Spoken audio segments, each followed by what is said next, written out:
see. So, you know, it's repercussions for it's penalties for all this stuff that go on.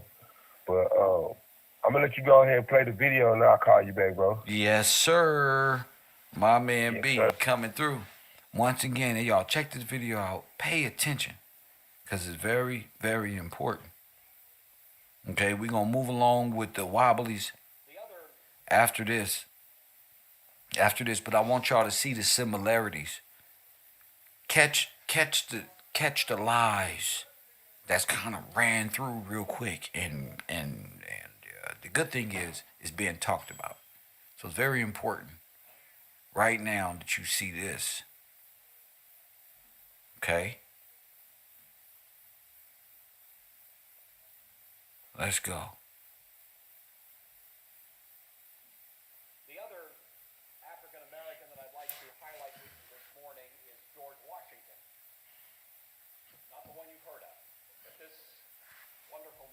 Not this one you heard of. The other one, the wonderful man. Go ahead.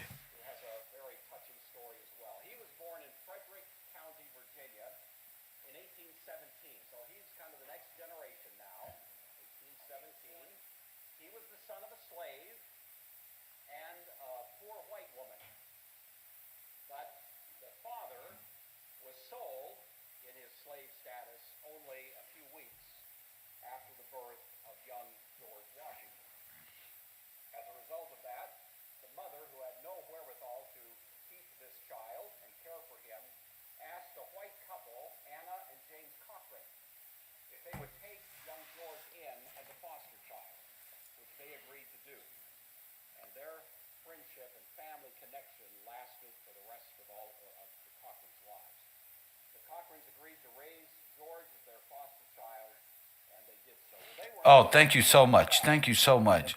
Thank you so much. Thank you, ma'am. Let me get the sound on for the people can hear. I don't know why it does that, but. Father was sold in his slave status only a few weeks after the birth of young George Washington. As a result of that, the mother, who had no wherewithal to an American that I'd like to highlight with you this morning is George Washington.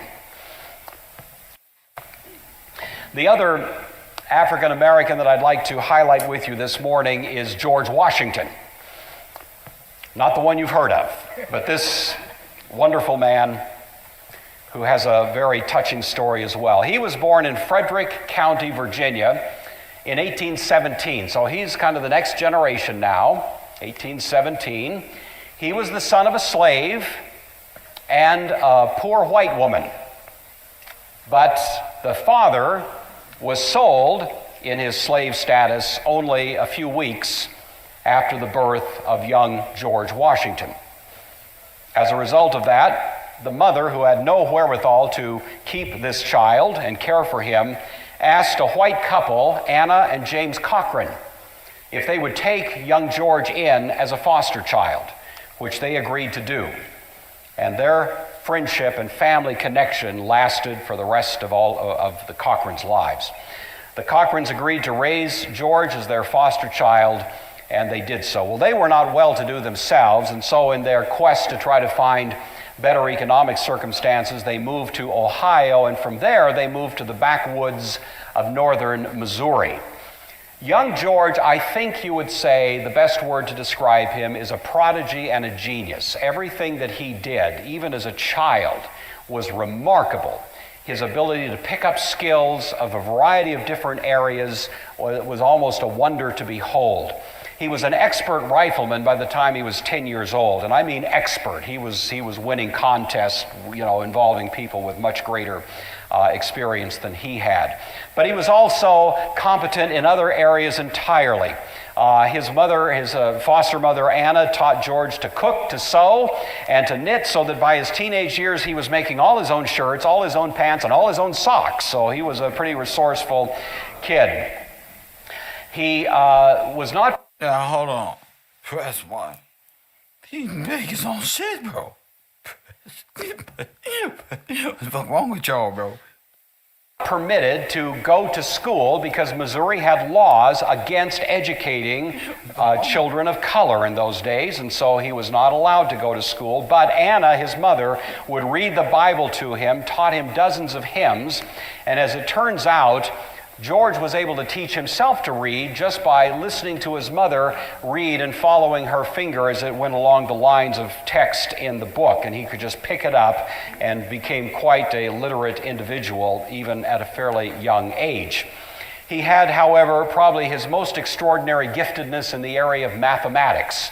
He was one of these people that I always wished I could be when I took mathematics. He could do these incredibly complicated computations in his head while other people were trying to get them done on paper. He just had one of those rather genius minds in that area, and that served him well throughout his entire career.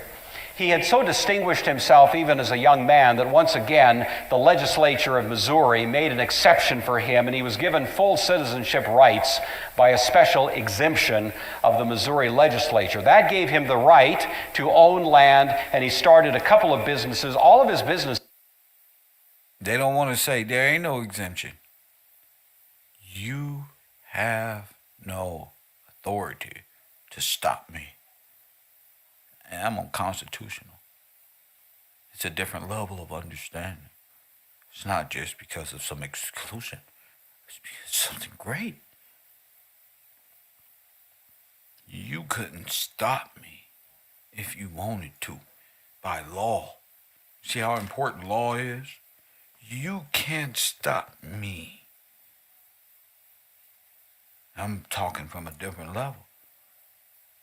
So all these things are stopping you in 1968 and 73. This show ain't stopping this guy in 1800. Told you. Has succeeded. He was quite a good businessman. He started a sawmill, miscellaneous other businesses, and yet he was constantly dealing with, though not legal discrimination, kind of that subcurrent of constant Ain't no such thing on legal discrimination back here. Give a damn. Your conscious discrimination of people hating on you, that's about it. Prejudice that was always making life unhappy and miserable, and it was frustrating to him. He didn't respond vindictively, but at the same time, as you can imagine, it was something less than what he could have hoped for. And so he also, as did his predecessor, thought, well, maybe the Pacific Northwest is the place to go. And so in 1850, 6 years after George Washington Bush had made this trip, George took the Cochrans, his foster parents, the family, and so on, and a few others with them on the Oregon Trail out to the Pacific Northwest. They settled in Oregon City, but discrimination laws that were in place then were still an impediment, and so he, as his predecessor, also crossed the Columbia River into an area that was still... Let's stop right there. Press one.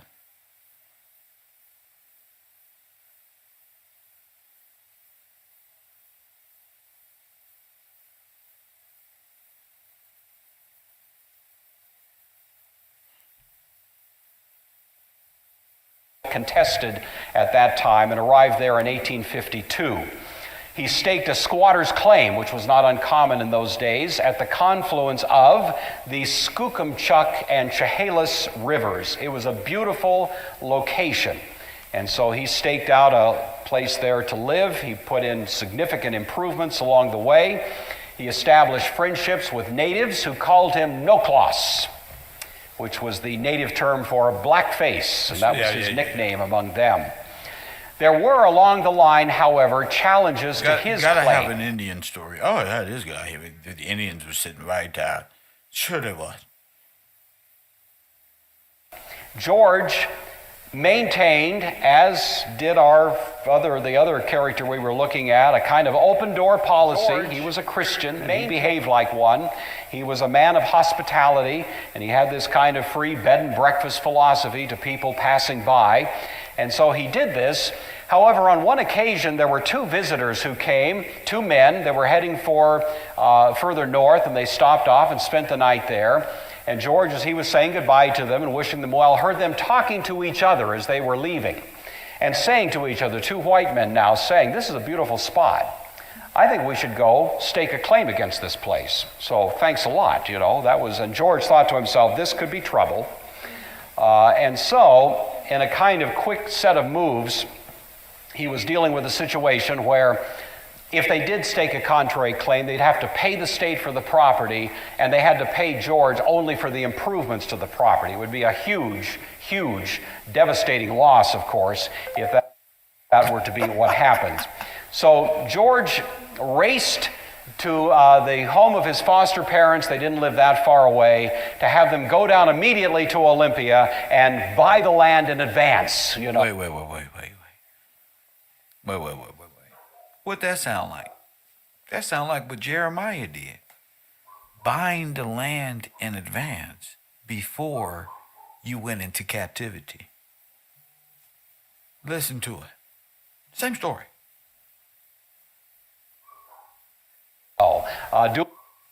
To the home of his foster parents. They didn't live that far away, to have them go down immediately to Olympia and buy the land in advance, you know.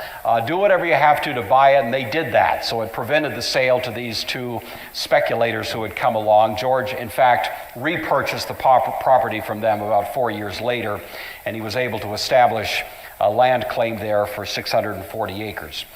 George continued to care for his foster parents in their old age. They died in around 1860. Well, George Washington continued to live in that area, and eventually laws passed that abrogated the anti-black ownership that had been the case. So he was able to buy more land, and he actually, because of his successes in business and otherwise, bought a fair amount of land in that area. He married in 1869 a woman by the name of Mary Jane Kunis. They were sitting at the kitchen table one day when they got word that the Northern Pacific Railroad was planning to build tracks through an easement right through the middle of his land. Some people might be upset to hear that, but George saw nothing but opportunity in this as he heard that the Northern Pacific was going to come through. He knew that his property was between two major rail stops. One was a town called Colima, and one was a town called Tacoma. And now, he know they want to build a rail line through his property. He also know that the rail line goes through two major districts in town. He thought, this would be a perfect spot. Sound familiar? Ain't that the Nipsey Hussle type of thing? Same shit. For another little train stop along the way. And so he began to envision a town that would be midway between those two other towns. Look. With his mathematical abilities and surveying skills, he went out and did a very respectable kind of plat map of a prospective town in that region. He staked it off, he lined up and measured out building lots for the town. His stepson... He did all that. That means he was a mason. He did all that. Not like He was a mathematical genius. He did all that. Let's go. A kid named Stacy, who was, when he married a widow, and she had a son, so he helped in this enterprise. And the two of them filed plans for a town called Centerville with the county auditor in January of 1875. This was an early photograph of that little town of Centerville. George wanted the Christian imprint to be indelible, and he thought about a heavenly city with pearly gates and streets of gold, and so he named the two intersecting major... Let's go back. A heavenly city with pearly gates and streets of gold, and so he named the two intersecting major streets in this town This was an early photograph of that little town of Centerville. George wanted the Christian imprint to be indelible, and he thought about a heavenly city with pearly gates and streets of gold, and so he named the two intersecting major streets in this town the streets of Pearl and Gold, and that's the name of those streets to this day. The name was changed, of course, to Centralia, which I suppose some of you have already... Wait a minute. Let's go back. Gold, and that's the name of... gates and streets of gold, and so he named the two intersecting major streets. Is that where the term "I want to get in those pearly gates" come from? Heaven, white cities, pearly gates, cities of gold. Is that what they was calling the world fairs, bro? Wait a minute, bro. Ain't that what we said? The ground was gold. They dug up all the ground and they fucking took all the gold at the world's fairs. And the whole cities were white, bro. As if it was angelic and shit. And all of the stops. So who's to say all of the stops that he created wasn't along the what they would call the world fairs? Because you have white cities of gold, bro. This is 1800.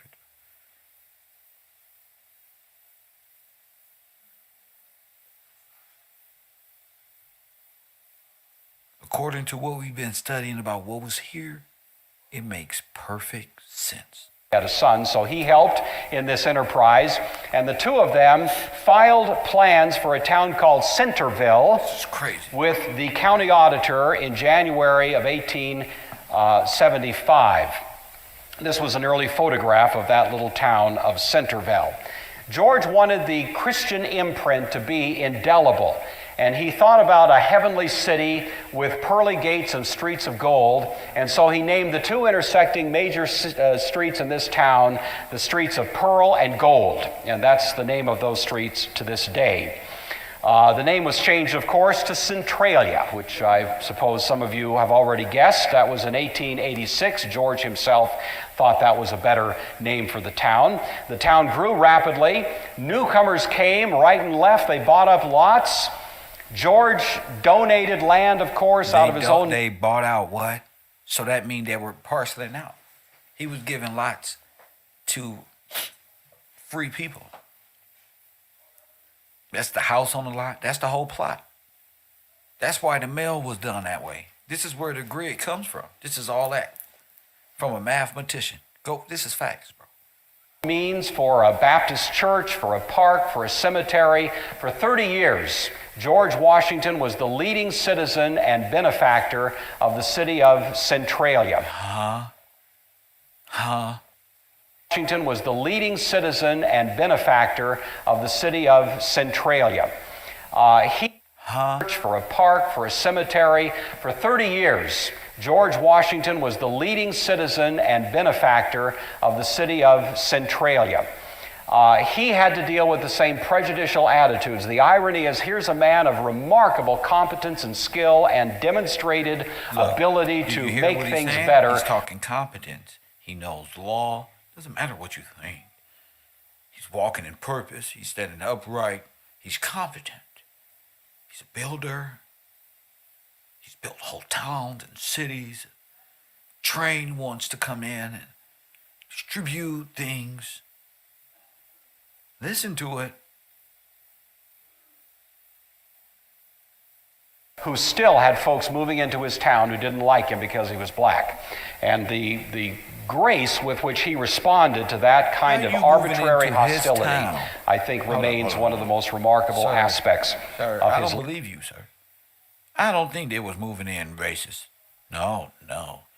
I think they was moving in like, what is this? I don't believe it. Wow. That's how I think they was moving. Wow. Man, this guy, such an honest person, right? Things better, who still had folks moving into his town who didn't like him because he was black. And the grace with which he responded to that kind of arbitrary... Listen, how you moving into his house, in his land, and still don't like a person? Go ahead.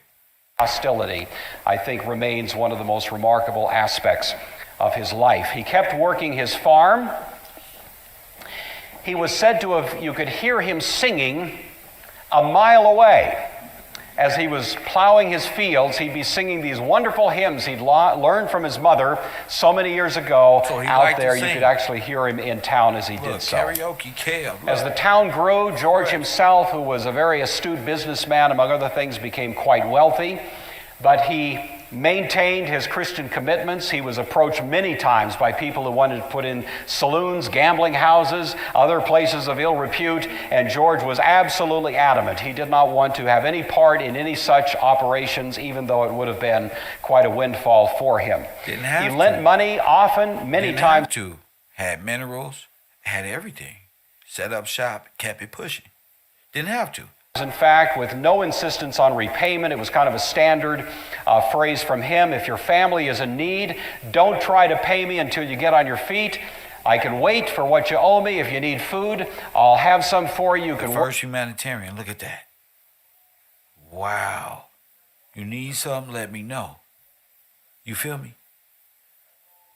him. If your family is in need, don't try to pay me until you get on your feet. I can wait for what you owe me. If you need food, I'll have some for you. You can work it off. It was that kind of attitude that he continued to maintain. There was one particular story that I thought was impressive. It was a man who was kind of a ne'er-do-well. He had a family. But he was viewed generally as kind of a lazy guy and sort of a jerk, you know. I don't know if you can envision such a guy. He was one of these prejudicial elements that really didn't have much to say that was good about George. But as it turns out, he lost his job at a certain point, and he was too proud, really, to let anybody know the desperate straits into which his family was descending. And so he was out there and just kind of trying to keep a stiff upper lip, and yet things were going from bad to worse. And as the story goes, as told by his stepson Stacy, this man came walking by George's house one day in town, and George just looked up at him sitting on the front porch and said, "Hey, you're just in time for breakfast." This was a man who had said nothing very civil about George in all of the time he'd been there. The man stopped, looked at George Washington, and George walked over to him and looked him in the eye and said this. He said, "Look at me and tell me how things are with your wife and children." And at that point, the man, so touched at this little mark of humanity, tears began to come down his face as he began to tell George Washington the desperate circumstances. No food in the house, kids, just in difficult straits, his wife, and so on. George Washington's wife overheard this conversation, and she came out and gave that man quite a scolding. She said to him, quote, "Why did you let things go so long when you knew you could always come to us? You take this to your wife and children." And she had a big bag of groceries that she stuffed into his hands. And then she said, "You come back and I'll have breakfast ready for you by the time you get here." And so the man did this, overwhelmed at this display of goodness in the face of one who had been anything but good toward George. The man did come back. George hired him. Stacy says in later reminiscence about this, quote, "My stepfather really made a man of him. He watched over him, encouraged him, and restored his self-respect in the eyes of his family and the neighborhood." And the man had a long-time employed relationship with George Washington that really did turn out to be quite a wonderful thing for both of them. He often overcame racial prejudice with kindness and patience. He really exemplified what Paul says, don't be overcome by evil, but overcome evil with good. This astonishing generosity was especially conspicuous during what was called Panic of 1893. And he, at that time, went way out of his way to do whatever he could to care for people. See, when the banks did the panics of bank fraud and they was doing all that, George was there, bro. Same shit. George Washington's story, the French George Washington, trying to tell you to stay away from the banks. Go ahead. Who were in need. George Washington died at 87 years of age. It was 1905. On that day, the mayor of Centralia declared a day of mourning. All of the businesses in the whole town closed during the funeral of Centralia's famous founder. This is a photograph of him taken late in his life.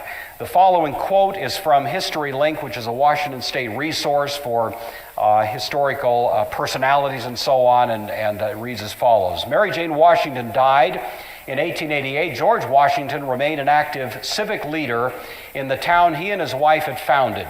He was noted for his willingness to help fellow residents in many ways, including selling property for little money down, offering loans at no interest, providing... Wow. George was the fucking bank. George. Press one. George was the fucking bank. Press one. Sheesh. The place was called Centralia.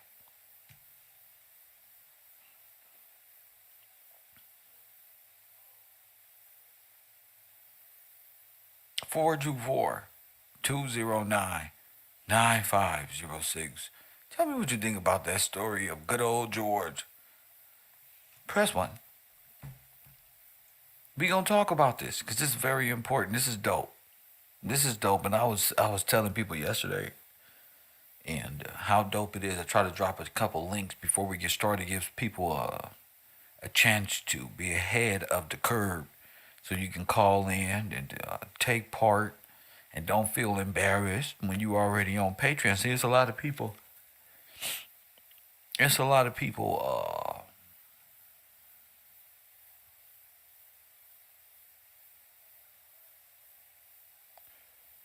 Okay, I have a little meme, man, that's messed up. So I try to tell you to go and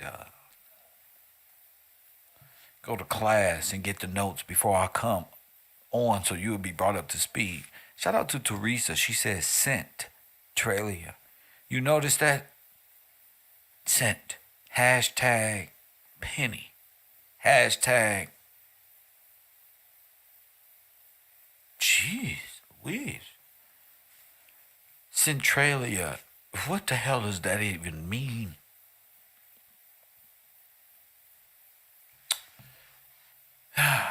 Four two 209-9506. Give it a thought. You feel me? Ain't nobody wrong or nothing like that. Let me know what it means. 424-209-9506. Feel free to call it in. Let me know what you think about that short film before we move along. That's what's important.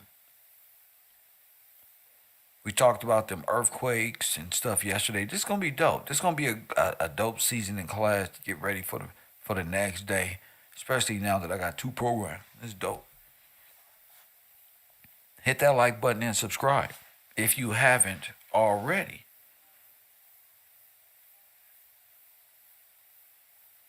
This is important.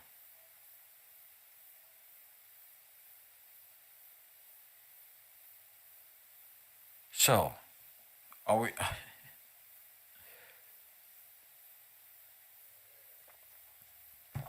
I'm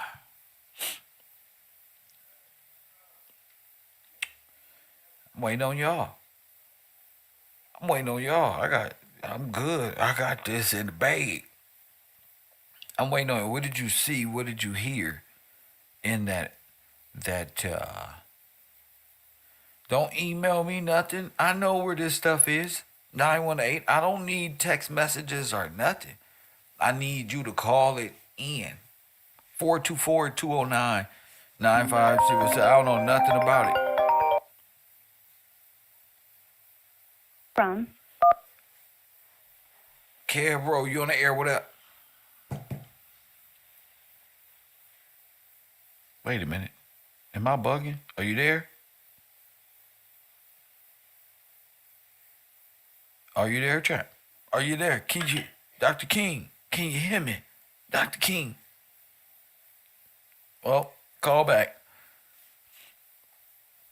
Dr. King, can you hear me? Let me see, because we're going into a different topic today. We're moving full steam ahead. I want to make sure everybody brought up to speed. Got anything to say? Anything to fucking say? Nothing? Y'all just come to this motherfucker quiet. That's what's up. Nothing to say at all? Jeez Louise. I'm gonna have to come with some more moderators gonna be having to force to take over. Press one. Y'all gonna have to be forced to call in and make up for the students, cause no matter how good I make it, you feel me? You don't see nothing. We've been talking about the world fairs, pearly gates, white cities, gold roads this whole time. And you don't got nothing to say? Woo-wee.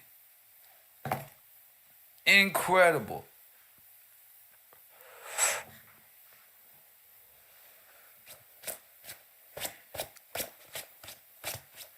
The whole time? World fairs? You don't got nothing to say. Really? Wow. Wow. This nigga, hold up. KevRow, bars, but this nigga named Mr. Bay talking about hello, Mr. Gillespie. Get up out of here. Don't be talking about no hello. We talking about knowledge and wisdom. Don't come to my class late talking about no damn hello. That ain't even how we talk over here. Coffee and Kush TV, you on the air. You on the air. Yo. What up? What up, bro? What's up? What's your name? Where you calling from? I'm calling in about the centrality. Talk to me. Yeah, I was looking at the video and I seen how he named the central streets. What was it, Pearl and something? And I was seeing Centralia. That just jumped out to me like, dang. And all the world fairs and all the history and stuff is just crazy. So I'm just calling it in because you need somebody to call it in. I don't need a nigga to call in that bad. I don't need a nigga to call in that bad. I'm not in desperate need to hear that type of knowledge. And it's not that bad, bro. Not that bad. I make it worse. Not that bad. I don't accept that type. That's why they don't want to call. Oh man, you ain't saying shit. You sound incompetent. You sound like you can't speak, like you wake up like with no ambition, like you just like rambling about. That's not acceptable here. 424-209-9506. Just because there's a nigga who think I need him to call me sounding like that. That ain't what I'm doing. No, sir. I'm not your average cat. Not you. Don't ever call in no more. You don't do it no more. Don't stand up. No. Don't even feel that like I need you. This is not that type of party. In fact, I blocked the person. Not in blocking. My hunger call up. I think that was B. You can call back, but I thought he was going to say something and it ended up being the worst. Sound like a fifth grader. Press one. Not that, bro. I'm just giving my class time to get used to them participating. Not you, per se. Not you. Thank you, SG. Thank you for that. 424-209-9506. Woo. Ladies, I feel sorry for y'all. Y'all get to dating these niggas, and one of them just sound like that. Like you call them, hey, what you doing? Huh? I'm just waking up, man. Just waking up.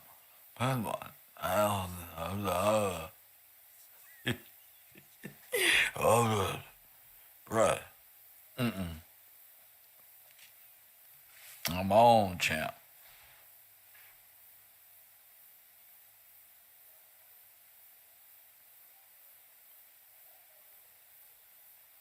No, it's not. It's not sad. It's sad for him. You ain't called in that one time, Law, so it's not sad. I just need to get used to seeing who like to type more than they do participate. Like you,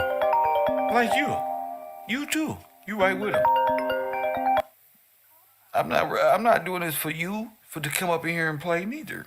You too. Press 1. You too, Law. Coffee and Kush TV, you on the air. What up? Yes, sir. We're not going out like that. We got to represent for the fellas, man. Man, that's right. All right. Thank you so much, bro. Yes, sir. Thank you so much. This Yes, why. sir. This is why, bro. This is.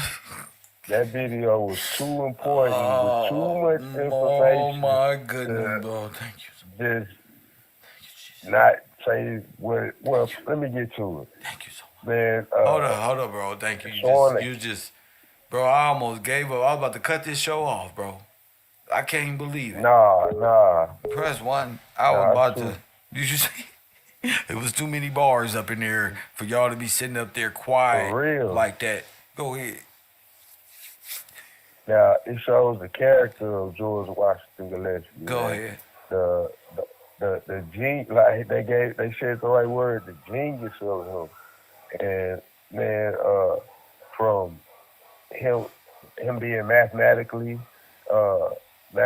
able, from him being a worker. He worked himself. Man, that man ain't have to work like that. Wait, say it again. But him working, showing him working. He wasn't idle, like we was talking about before. He worked. So he wasn't just sitting back saying, I'm rich, I need to get on, and I don't got to work no more. My name is DJ Envy and Tony the Closer. I don't got to work no more. I'm a millionaire. He ain't say that.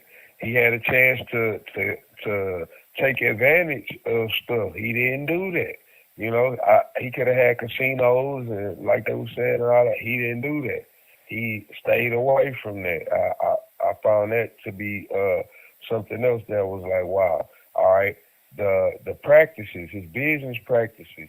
He didn't use usury. He was into the word. So, you know, like they were saying, his mom read to him, he was into the word. He didn't what they say, he didn't hit people with interest. He just paid me back. You know, get on your feet, pay me back. So if he lent you money, just pay him back what you owe. That's it. Ain't no interest. I'm not trying to keep you under my thumb forever. Just pay me what you owe. That's fair. That's fair. That's right. That's righteous. Go ahead. Yes, sir. The cities named after biblical things. When it's talk about diamonds and gold.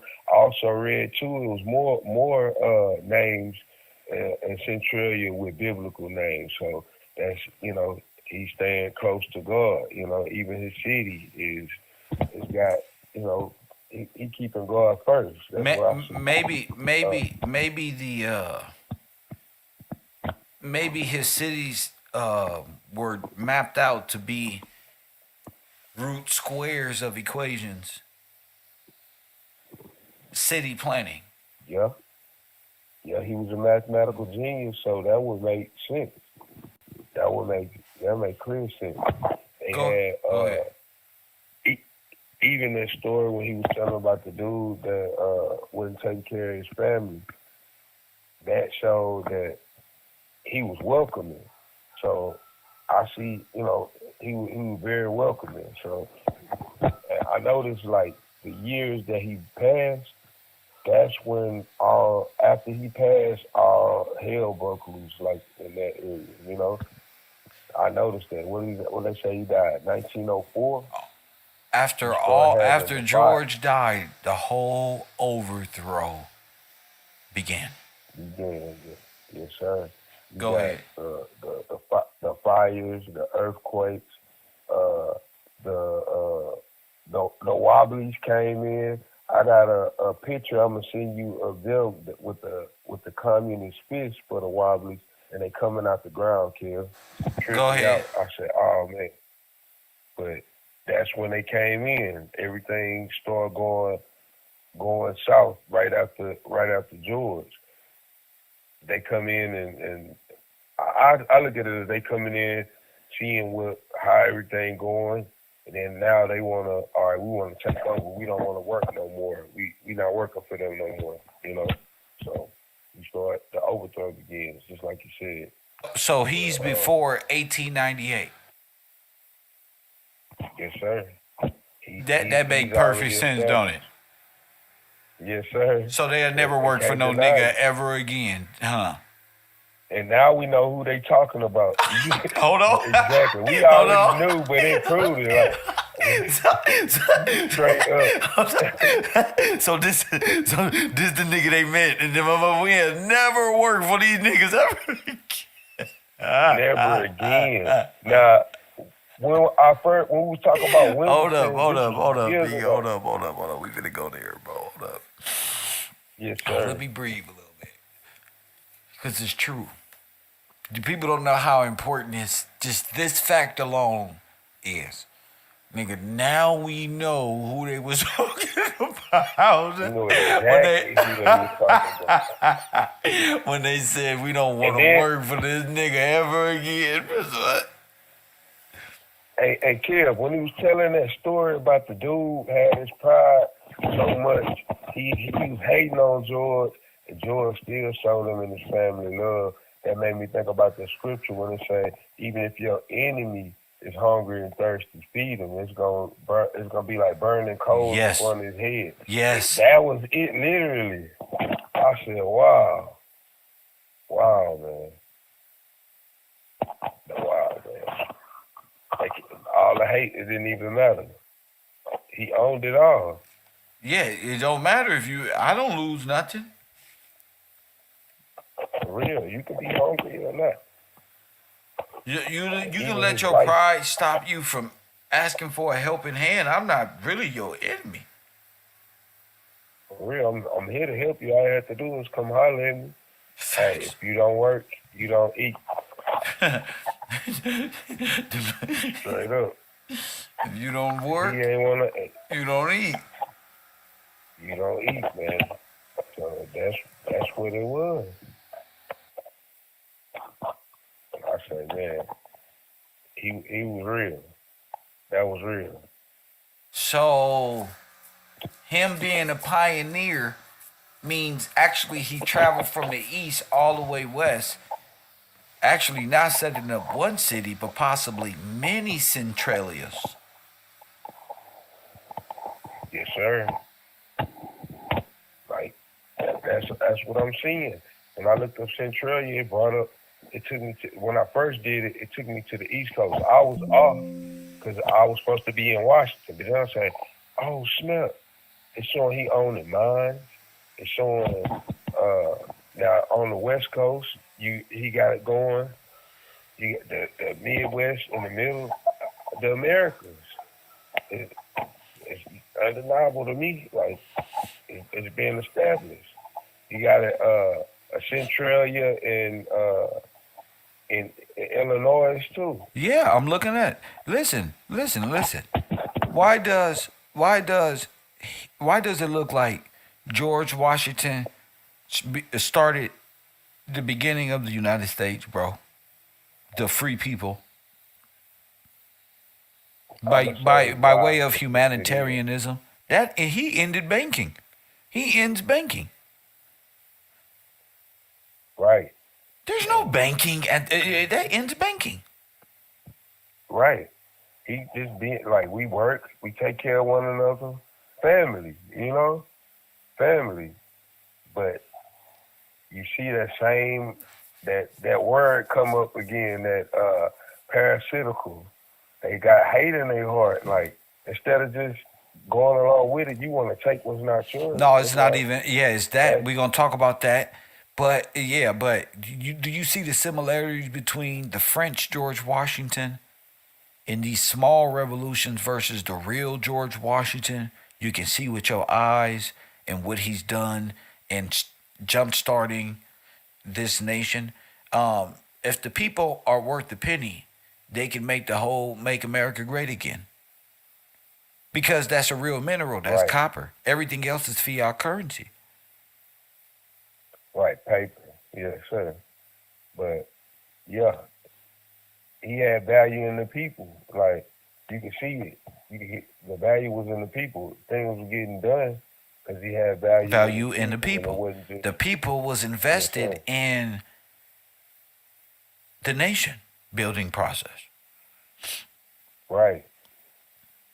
From from everything. He was a skilled worker too, so he not asking you to do something He won't that do. he not doing. Facts. That's a true leader. That's a true. He out here getting it too, so there's no excuse. Why you out here standing idle? I thought he was gonna say that when he talking about old boy. I was waiting on it. What's up, bro? Why you out here standing idle all day? For real. I was waiting on it. I was like, oh. Yes, sir, man. He had that. That's the value, man. You gotta work, just like you say. In America, it's the. I'ma prove it. I'ma prove it, B. We gonna prove it because I'm gonna put you on the payroll. That's why. Yeah. We gonna fucking prove it. I see value in the people. Straight up, man. I'm not fucking around, bro. I'm just listening and I'm just doing my job, making sure the people wake up and. You know what? If the mind work, we work. Make the dream work. You know what I'm saying? So it's what it is. You hear every day. You stand up in class every day. You know, you take initiative. What the fuck, bro? I see value in that. Man, I appreciate you seeing value in it. I can't lie, kid. Like, man, the information alone. It should make you want to, it make me want to do it. Like, man, I got to know. All these lies we've been told, and all right, you done broke down the lies. Now, we finna tell the story, bro. Man. We got the real George Washington story, and they got the theater of war. Never before have the people, black people, know about the motherfucking Wobblies. They didn't know until we bringing our people to Wobblies. Nigga, I've been up early this morning singing and dancing to James Brown because of my audience get to hear about the Wobblies, bro. For real. Now, if you tell somebody about the Wobblies right now, they going to be thinking about some dance or something. They going to be like, the what? What is that? That's Sesame Street? The Wobblies? Wobble, wobble. Drop it like it's hot. That's the first thing that comes to my head. The Wobblies. Straight up, that's all they know, man. No, we can't be too hard on our people because that's how we think. You know, if I say, hey, my nigga, you ever heard of the Wobblies? And his brain go, the wobble, them the people God sent us to. So we got to understand this as teachers and leaders in the community that we can't go too hard on them, but at the same time, come on, bro. You know, it's time to come out of this mentality, but it's true. That's where they at. That's where we catch them at. You feel me? God is good. Yes, sir. Another thing I heard, they was talking about him being confident. Yes. He made that point of him being confident. Yes. So there we go again, him being in law and knowing the law. That's why he was freeing the people for 1 penny in the Underground Railroad in his property. Ezekiel. That's it. Yep, that's all his because he's the postmaster. Look, he's freeing the people all the way down there, all the way to L.A. or to the West Coast in Washington. You can stay in these safe havens right here. And it's really safe heavens because there was all white cities and they offer refuge for nothing. And then when he died, they flipped it and it became concentration camps. But we gonna get to that. Go ahead, Dad. I know you like, what the fuck? Yes, sir. Yeah. So our people was already used to going there for humanitarian aid. If you needed to get back on your feet, George gonna take care of you. It's like Tupac's I Wonder If Heaven Got a Ghetto, like you at the white pearly gates. Get me in. It's like embassy. Right. It's worse than that. It's better than that because you get hospital. The people are there to help you as your people. They understand rule of law and humanitarianism. They taken care of.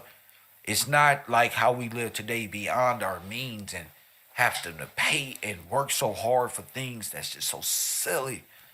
When the real blessing is in you don't own nothing. You don't own anything. You don't own nothing. You never get to the end because the interest. You owe interest for this many. Now I paid the principal. You owe like the same. Never ending debt. That's what it is. Debt bondage. Yes, sir. You know. Debt bondage. So talk to me about because as you can see, this more than likely was all George's shit. And I'm not talking about like the United States of America. All this was incorporated after him, like the state of how the state of Oregon didn't allow George to get property, and the state of Oregon was incorporated in what year? We dealing with different territories. This is who tells a founder of a nation they can't do something? Exactly. That's like That don't even make sense, bro. Vince McMahon. That's like Vince. Almost. That's like Hold up. McMahon Let me put my face on the WWE. screen. Hold the fuck up before your crazy ass say some retarded shit. I gotta just let my audience know this is why he needs to be on the show. That's like who? Vince McMahon? What? That's like Vince McMahon being told he can't come to WrestleMania. Man, it's mine, bro. It's my shit. What are you talking about? That's why.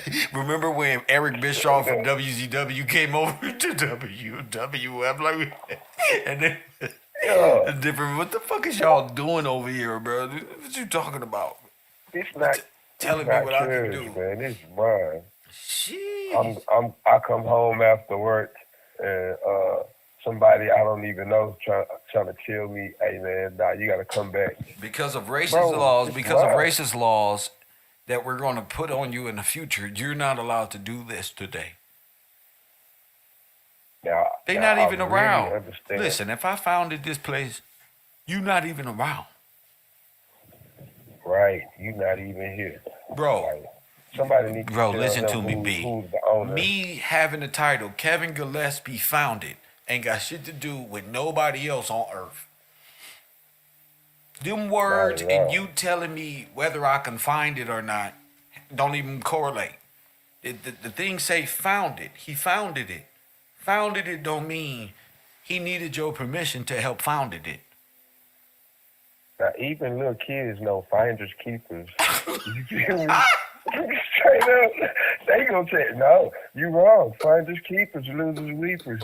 They gonna tell you, even little kids know. Listen. When you say found, Listen. it's there. Listen, the next dollar bill I find on the street, I'ma write founded in 2023 by Kevin Gillespie. That's what. Right mine here right on this there. street. This is mine. I wish the nigga would. According to my white supremacist rules, well, you're not going to be finding anything when I come in the future when we're able to incorporate after we destroy you. Huh? These little demons came from the underground, didn't they? Get them.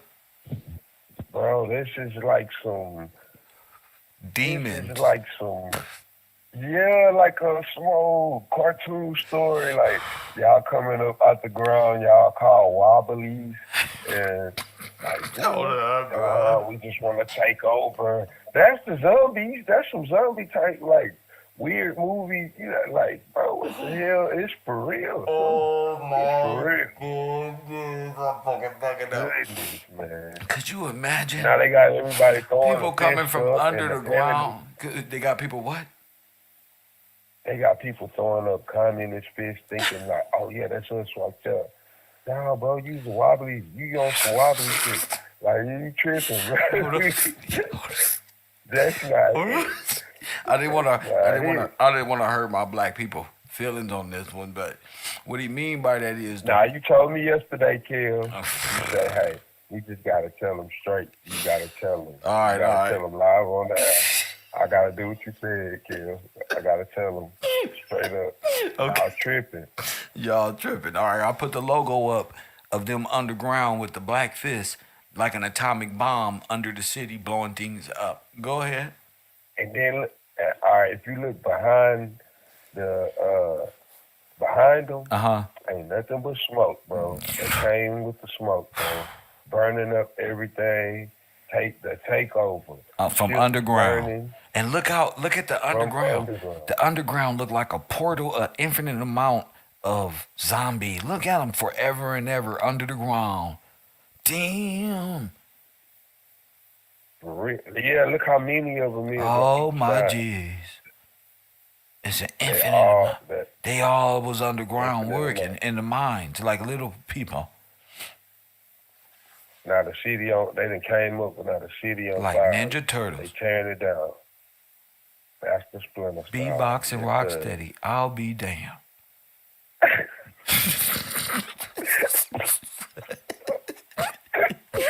Straight up, they came up here tripping. They blew it up. Go ahead. And look at their hands. They got weapons. These ain't. They not ready to work. These weapons. Y'all came up here with weapons, ready for violence. They take the kingdom by violence. It's proven. Oh my goodness. They got weapons and pitchforks and things of such, ready to do damage to a civilized nation. And look what People type of. that just wanted to help y'all. Damn. Man just came. Man and his people with a heart willing to help. This how you think. And that's how they did George. So George employed all the people. And after he died, they decided they was already planning this. But they said, nigga, after him, after George, because George got his end. Press 1. Gotta work. And they got in. We ain't working for him. George is do you think George was smart enough to leave the beneficiary generations down, like 2 or 3, and be like, oh, but you ain't gonna take it all? Yeah, he's a genius. Hold on, let me ask you that. I gotta be KevRow. Do you think? Let me ask this question. Do you think George was smart enough to know that these little demons was gonna do it and walk their ass up into shit and say, "Yep, my great grandson is gonna be the name that he gonna wipe it all. Y'all built this whole thing for my great on some other shit." Go ahead. Now, in the video when it was talking about, they trying to say he got money from his step parents or not, step parents or whatever. They imaginary because we ain't heard nothing else about them. I believe it was all him. Yeah, it was all him. He was born free. Yes, sir. Yes, sir. Yeah, he was born free. Once you get his story, he was born free. His dad went into captivity after he was born. He's a freeman. Yeah, they have no jurisdiction over him. He probably was just the only last one left. They had no jurisdiction. He is a free sovereign. Go ahead. He was born free. Go ahead. Now Now he living in society and seeing all these new people come in and how their attitudes are. Facts. So it's like with the story with the man who pride was so. He had so much pride, he didn't want to ask for help. Yeah, no doubt. I'm going to be like, I'm going to protect my kids because, they ain't going to act right. All right, see, this already coming. So, he was a genius. I'm going to go ahead and lock it in where y'all can't do none of that. And there was already law that they can't own nothing.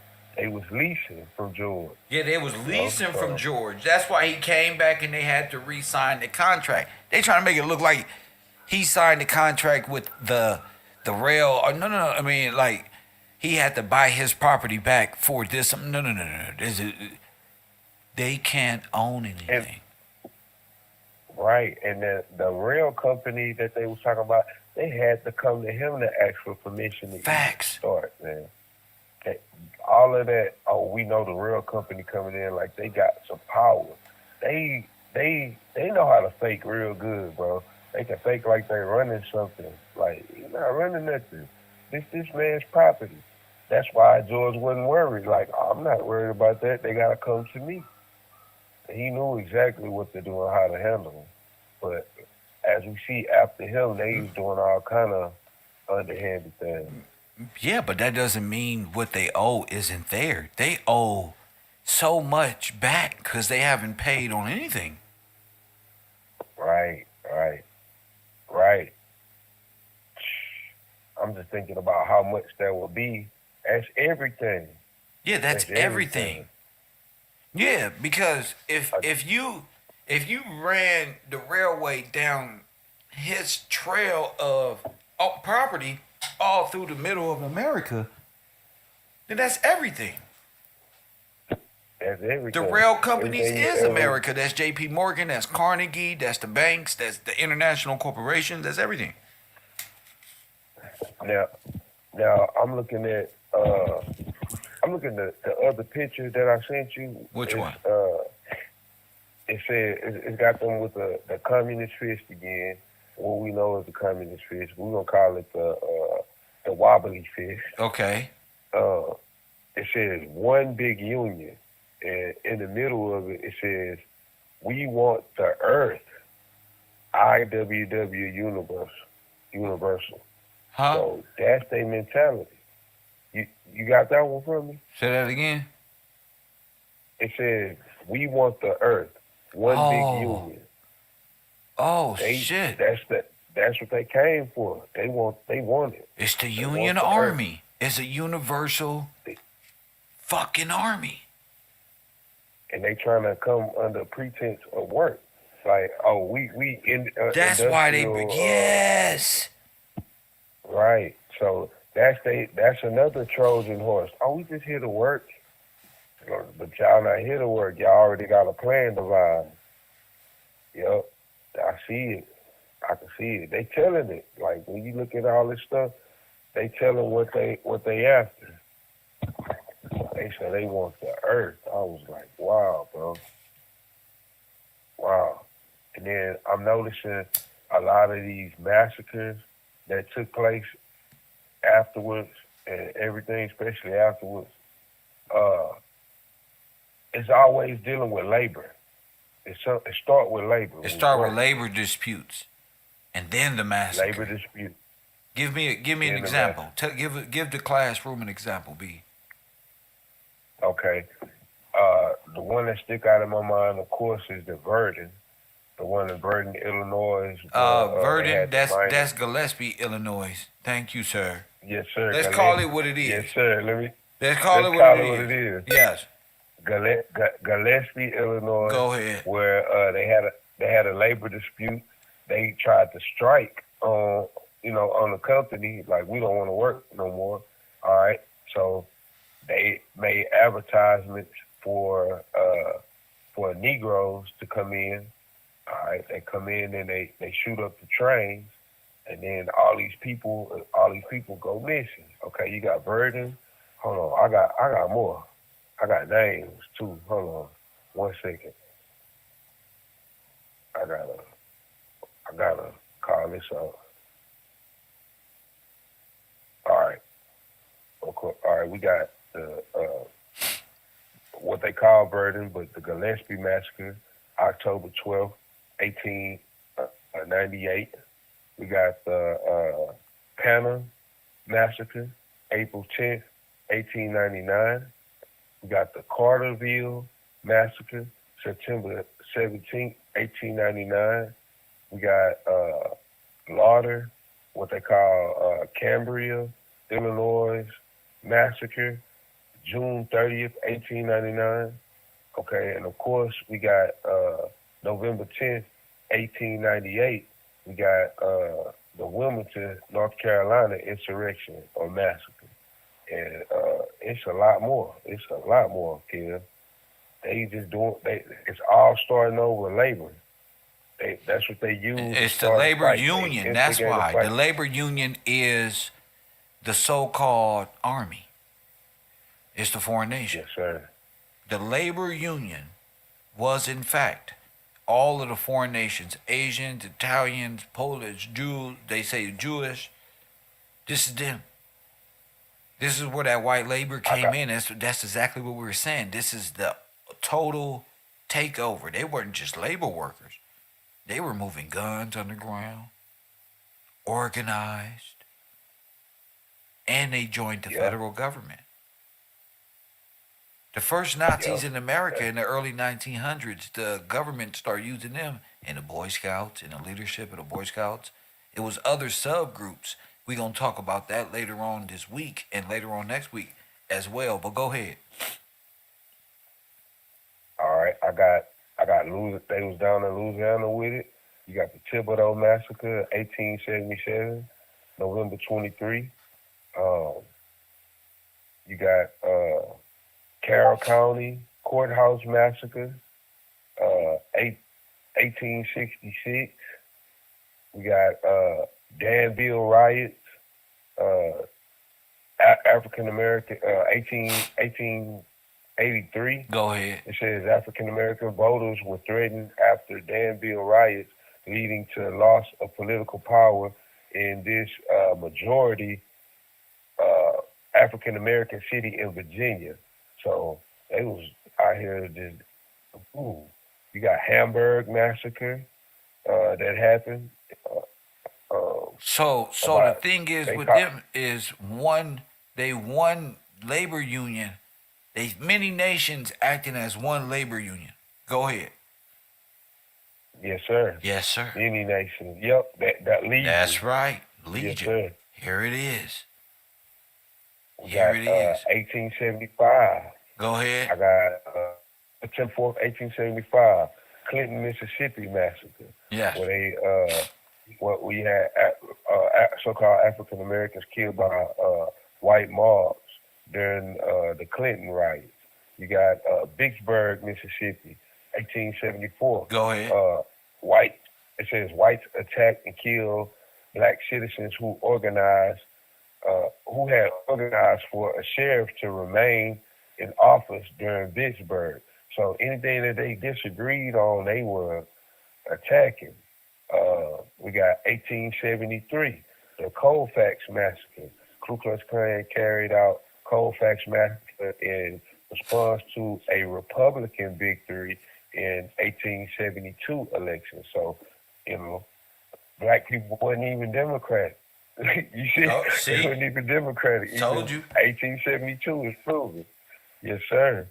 We got St. Bernard Parish, that's Louisiana, 1868.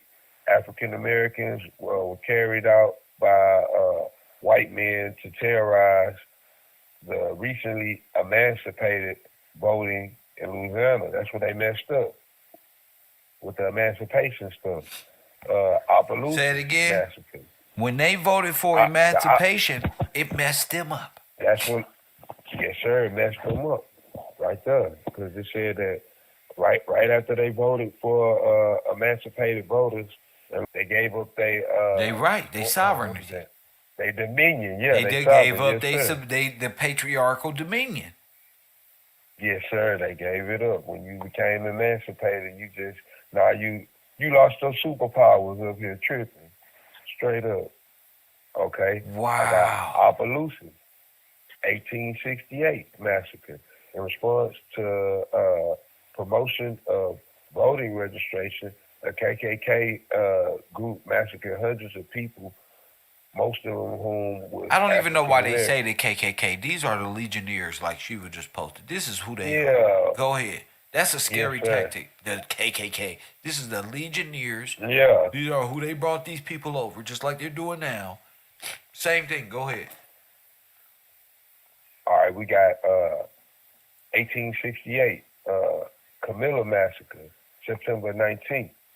It says, as African Americans marched peacefully in response to their expulsion from elected office, more than a dozen were massacred near Albany, Georgia. See? Jeez. Now look, I just put a picture up, and guess what it say? It's their picture that they have. It says organization, education, emancipation. It's the white man with a bunch of black people burning at the bottom. This shit is crazy, bro. They capped the rocks, bro. Oh my goodness, bro. I'm gonna let that sit up there. Wow. You can look at that. I want the people to know what they see. This is real. This is their shit. Look at the pig over there. Go ahead. Go talk that shit, bro. Yeah, see, I can't see it until I get off the phone, but I'm gonna check that out for sure. Like, what you just describing it, I'm like, wow, bro. They going in. 66, I got another one, New Orleans Massacre. The when attacked black churches near the Recondite, Louisiana Constitutional Convention. All that marching, that's them trying to, man, ain't nobody got to march if you got patriarchal dominion, you know? Well, when people don't lose their way, that's when you get all of this. Uh, we got Memphis, 1866. You got civilians and police killed, African Americans and African Americans injured while burning houses, schools, and churches near Memphis, Tennessee. New York riots and massacres. We talked about that. And you got July 13th, 1863. They call it the New York City Draft Massacre riots, were the largest civil insurrection in U.S. history besides the Civil War itself. Well, I don't believe that. It's been bigger than that because it's all one. Says white mobs attack African American community, committing murder, burning homes, institutions, including orphanages. So,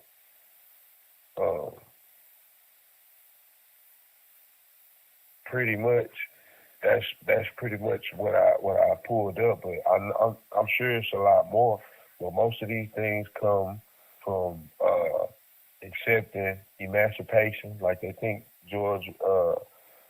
Abraham Lincoln freed the slaves, and what they try to say, or freed the people, but he made you emancipated. You accepted liberty.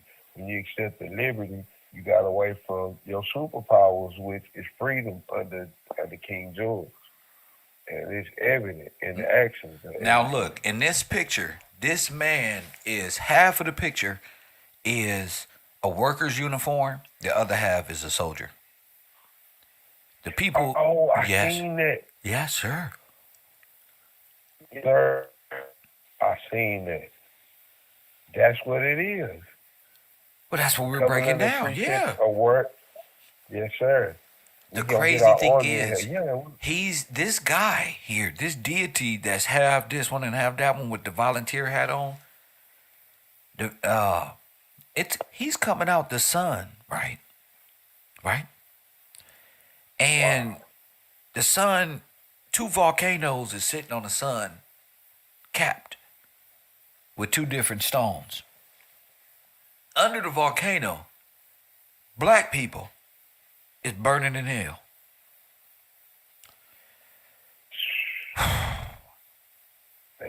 Now you know what the black sun is. Remember I was telling you about black sacrifice? Yeah. And they doing it right. Like, we not even knowing what this stuff means. And half the stuff we just, you present to me, and I'm like, wow. The black people trapped in the mine. Underground. Trapped in the mine. In that fire you was talking about? Yep. Talking about one of the Pennsylvania type. It's still burning since the 19-something? 1960s. Yes. It's just burning. Yes. Because it has something to do with nuclear bomb type shit. Like molten steel type shit. Like right. Thermite type shit.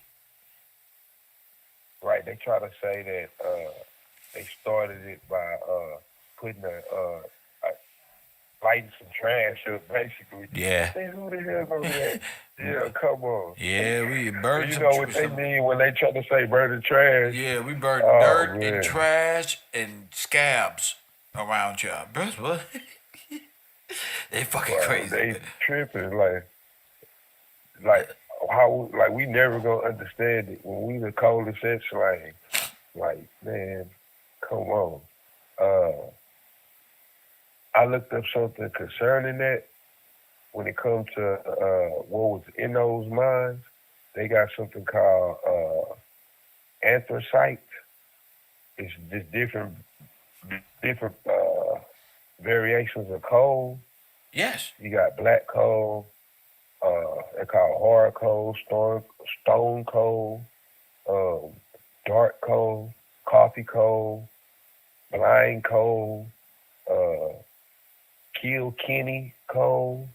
Remember? Oh my goodness! Where the fuck is? Damn, who killed Kenny? That's crazy. Who killed Kenny? Oh my goodness! Who killed Kenny? Kenny Cole, Crow Cole. I'm trying to call black people crows. Crow Cole. black diamond, and you got blue coal. So they know exactly what What they if was they doing hid when black they did. people's ashes as coal and called it like burning coal in the early 1900s, and that they all act Well, they, as like mini crematoriums of burning coal? Remember when Apocalypse in X-Men, he was trying to get uh Magneto to remember his people was in the Holocaust, and the first thing he did was stick his hands in the black coal of the ground, and all of the coal started lifting up magnetically. yeah, Yeah, and he was like, that, "What the fuck?" Because they was all that shit dealt with the Holocaust, dropping the coal back on the ground. So he put them back in tune with the coal that was used to coat the ground and pave the roads. You see and that that's shit? exactly what they use. Yeah, that's what I'm That's saying. the What if that was reality. yeah? Yes, sir. Cause that's what That's the Apocalypse reality. did for Magneto, and he was able to see. Damn, we was in the Holocaust. That's exactly what it is, Kim. So wow, man. That's exactly what they use it for. Yes, sir. Uh, they got something else talking about that I got.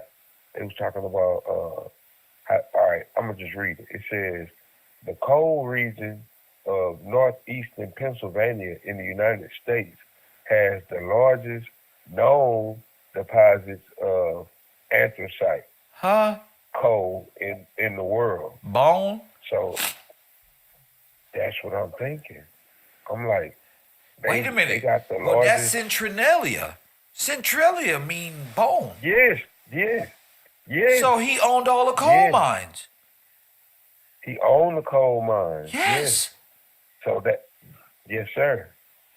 Now look, this the largest deposit of anthracite coal in the world. It says where it's estimated uh, reserves are 7 billion short tons. I don't know what a short ton is, but this 7 billion short tons. All right, they say China accounts for the majority of the global production. Other producers include Russia, Ukraine, North Korea, South Africa, Vietnam, the United Wow. Kingdom, Australia, Wow. Canada, and the United States. Total production, they said in 2020 was 615 Thank you. million tons. But then you saying that America reserves is 7 billion short tons. Now they saying that the total in 2020 was 615 million tons. So the most of the coal is here. All of the coal is here. And where do they? That's crazy. Bro. That's crazy. From Central, I'm looking like from Centralia to what we know about the bones and how they make coal and all of this stuff. And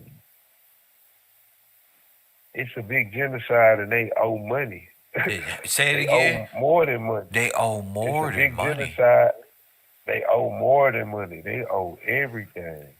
Every person in class should see. This is the same hat that old boy was wearing in the picture I was just showing you, the half worker with a no mustache. That's all it is. Y'all, they took something from us. They took something from us worth so much. Like Tupac say, once I get the map, niggas will never get this shit back. Never get this shit back. Straight up. That shit right there. Straight up. That shit you don't gotta fight for it because it's already legally yours. Straight up. The United States Hey, government is nothing more than bandits and vandals and rascals in the foreign legion. What's the foreign government? What's the legion? Legionnaires. Legion. You know? Out of one many. Or out of many one. I'm like, okay, so out of many one. Just like the Bible say, right? yes, sir. Okay. So out of many one. That's the same motto as the Wobblies. The Yep. IWW, International Work what? Let's call it what they are. The international what? Uh, international. Hold on, I'm gonna say it exactly how I go. Hold on. That way I don't misquote it.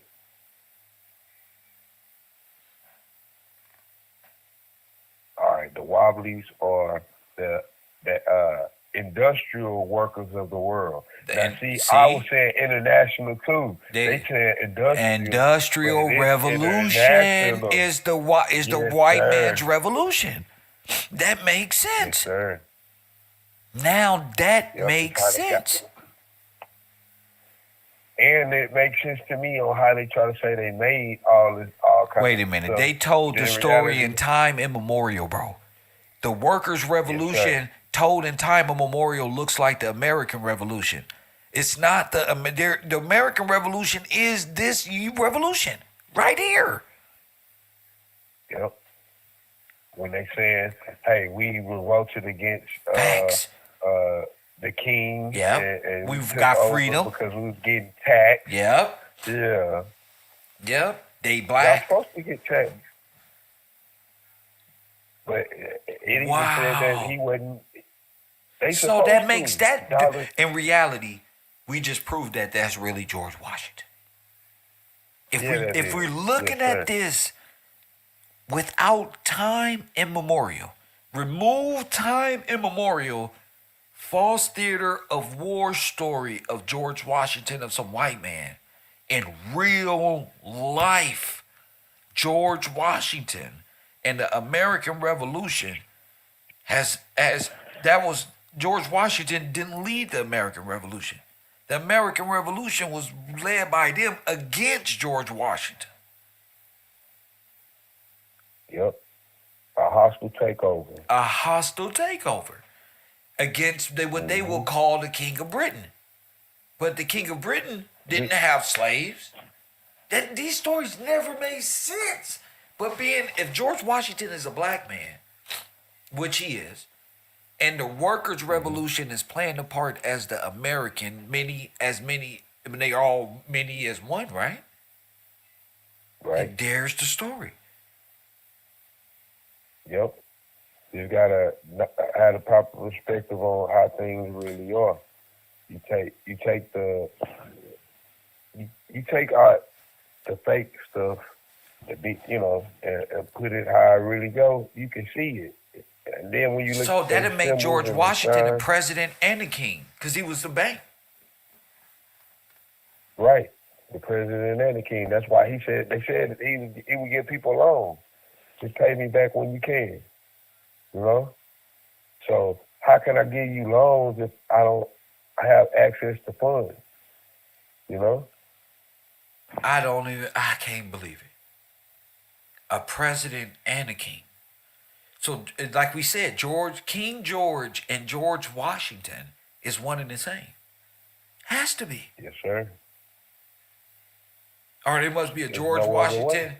the first, George Washington the second, George the third, George the fourth, Ezekiel, Thomas, and then they didn't fall, whatever it is. But I'm saying, there you have it. Then you have it that, this is crazy. Okay, let me gather my thoughts, bro. This is wild. Now look at this, Kev. Go I'm ahead. looking at the Wobblies. Okay. I'm gonna read this. It says the industrial workers of the world, the IWW, whose members are nicknamed Wobblies, is the International Labor Union founded in Chicago. And guess what year? Fuck? 1905. After sir. George died. After George died. The nickname's origin is uncertain. Its ideology combines general unionism with industrial unionism, Communism. as it is a yes, sir. It's communism. As it is a general union subdivided between the various industries which employs each member. The philosophy and tactics of the IWW are described as revolutionary industrial unionism, with ties to socialism. Told you. What is this word? Syndicalist A syndicate. and The syndicate. Go and ahead. anarchist And labor anarchists. movement. Anarchists. Yes, sir. Oh my goodness. Go ahead. Yes, sir. Anarchist. Now I'm looking at that WWI. Soon as they pull that off, what happened? They flipped it. WWI. World War One. WW1. World War One. World War One. I seen World it. War One. Yes, Now, sir. yes, sir. Now that makes All sense this happened. according to my timeline. Yes, sir. Now it makes sense, my nigga. I know people couldn't see at first, like the last 2 years been rough. But nigga, it's here. Go ahead, King. All right. It said, I'm going to continue reading. It says, in 1910s, Yes. in the early 20s, Yes. the IWW achieved many of its short-term goals, particularly in the American West, and cut across traditional guilds and union lines to organize workers in a variety of trades and industries. At their peak in August 1917, the IWW membership was estimated at more than 150,000. This is how you nationalize immigrants right here. Like, oh shit, we gotta make this shit look good. Go ahead, Jeff. Yes, sir. It says the membership was estimated at more than 150,000, with active Whigs in the United States. The Whig Party. Yes. All right. WHIG, correct? No, I'm tripping. No, wings. I'm tripping. Active Okay. wings. So different parts of it. Okay. The active Bro, wings. they in the didn't United wear them States. fucking hats, bro. They just covering it. Could have been wing, could have been wig, because ain't no reason why a white man to wear a perm. Go ahead. Okay.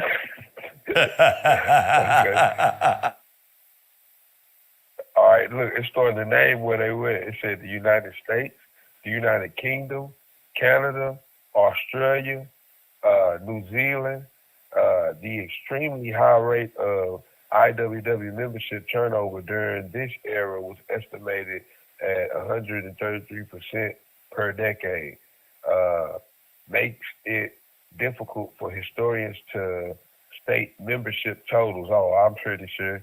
It says with any certainty, as workers tend to join the IWW in large numbers for relatively short periods.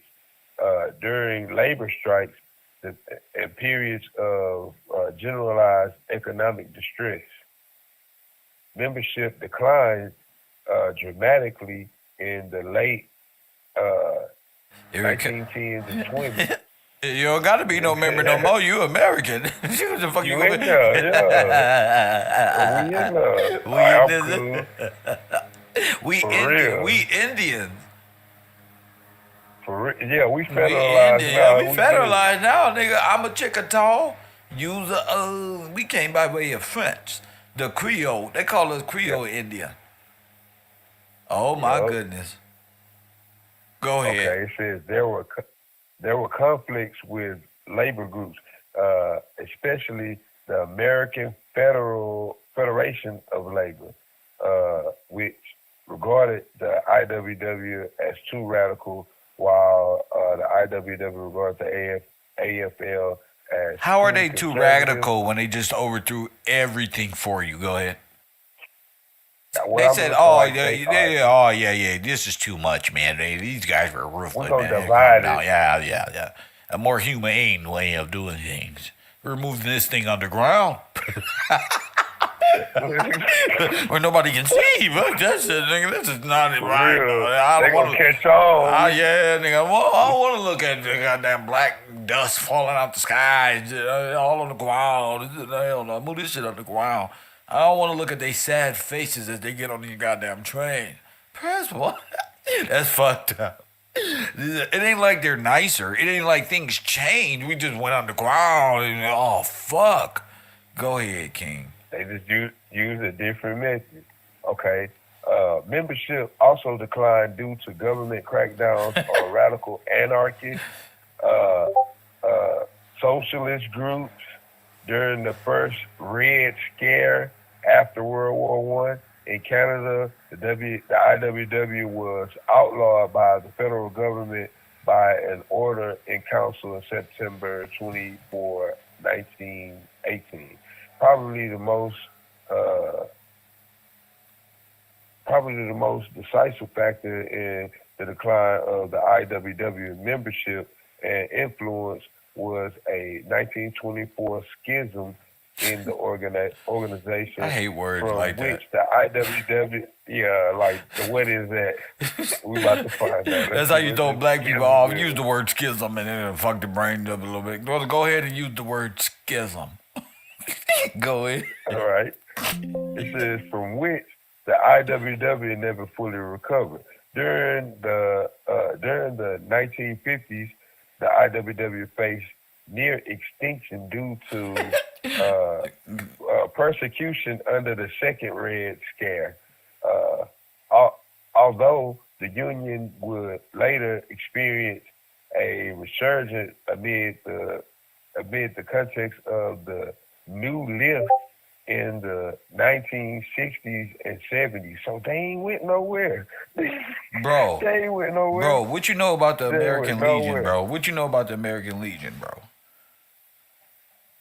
The American Legion? Yeah. I just know I need to do more studies on it. Listen, man, they briefly was looked chartered. at They was chartered by Congress in 1919 as the Patriotic Veterans Organization. Patriotic Veterans Organization. Yeah, Y'all patriotic? Yeah, Wow. it was from World War One. So that, Remember? It was man. That Oh, was yeah, 'cause- a Civil War. we start the theater of war. Well, Now nigga. we in. Oh, you Now we can't- make ourselves look patriotic. Nigga, throw these flags on right here, right there. Yes, sir. Oh man, that's stolen valor. Stolen valor again. Stolen. They have to put Wow. that when you're rewriting history backward. You need to steal valor because you need to place yourself Make as an Indian and a cowboy. Well, the Asians get to play the Indians. The white man the Turks get to play the cowboy. You feel me? The white man that we know today, trucker, get to play cowboy as well. Everybody else is white. Everybody white. And Jesus was from the Right. Mediterranean, Saudi Arabia, some damn weird. Go ahead. All right. This is the last part of this. It says the IWW promotes the concept of one big union Ooh. and contends that all workers should be united as a social class to supplant capitalism and wage labor. They with start doing this thing. It's industrial crazy. democracy. This was already here, but these motherfuckers is like, oh yeah, we're gonna, never again would this happen. We're gonna make sure everybody eats fair around here. Go ahead. All right. It is known for the wobbly shop model of workplace democracy. That sounds pretty Oh good. my goodness. All right. Go ahead. So that's Workplace where democracy. this is where it comes from. Yep, from the wobbly. Damn. Which workers elect their own managers and other forms of grassroots democracy. We heard that before. Grassroots democracy, Tamika Mallory. or yes, we gotta get back to grassroots. Oh, y'all wobbly, bro. Wobbly troglodytes, man. What's going on? Oh man. We gonna write a comic book with all these characters of wobbly what would you call them? Troglodyte. Yeah, wobbly troglodytes. Yes, sir. Go All ahead. right. Oh, okay. It says the other form of grassroots democracy, self-management, are implemented. The IWW does not require its members to work in a represented workplace, nor does it exclude membership in a another labor union. Oh, so Bro, they can so join different clans of Masonic work unions and because pretend that they're in part of some big organization of shh, don't tell nobody that they everything is just like Mr. infiltrators, Gillespie's. like they infiltrators, bro. I'm like, wow, bro, wow. You know, you own a business, you gotta watch out for the wobblies, man. That's The crazy. Wobblies is out there. Damn. They got them United States, Australia, New Zealand, Canada, Europe, Africa. They got The folk Wobblies music and need the to be protest outlawed songs. from humanity and banished to the waters like pirates. Straight up, they gotta go, bro, because they don't do nothing good. You come, you get your job, you agree to the wages, then here you go with the foolishness. But that ain't really what it is. It's all these strikes, and then you got violence comes behind this. Like somebody owe you something when you over here, like, what the hell? That's crazy, bro. That's crazy. They straight up said that they started in they was founded in 1905. So the year after George passed, here we go. Here we go. They gonna kick it off. People living Kicking it regular, off. they showing up on the same trains like, hey y'all, boom boom boom boom boom boom boom boom boom boom boom boom boom boom boom boom boom boom boom. We're taking over now. Wait. Who the fuck is This is right, protesting and all this stuff. Throwing up fish, like, bro, what the hell is going on? we That's coming? crazy, We bro. coming? This is where mob rule come from. Then they start hanging people and shooting them with Gatling guns. They say no more. They took Yep. over South Carolina, North Carolina. They just did every Yep. damn thing. Everything. And they try to make it seem like it happened in 1403 so they look like the Pilgrims. How the people in the Pilgrims got the same clothes and wagons as the people in 1903? Get the fuck out of here. This is you. I know my history. Wow. You feel me? And time and like that time when you explain to us about time immemorial. Yes, sir. Once we know that, we can see like that wasn't there. Y'all putting y'all like now we know how they put themselves in time. They placing themselves in time. What you how you said? Backdating. They backdated themselves. Backdating. For real. Backdated all the way. And then they got even they generations afterwards are believing in it. Like I remember that Bun video that how they had the French George Washington. If y'all talking about y'all Nazis, well then what you got to do with America? That's what why would white George Washington be there? Now I know. They gotta place themselves back. They got to place themselves back and backdate me like George Washington and this one and that one. No, nigga. The industrial Not even the Moor. We workers. can't let him get away. Huh? We can't let him get away. The Moors, I'm sorry, we can't let y'all get away. Y'all in the pictures with white George Washington. The Yeah, friendship treaty. Y'all can't get away. where is I the gotta bring picture? that Hold up up. again. Where is the picture of the Moors with the white George? This is funny. There is no deal. Chandler's dead, bitch.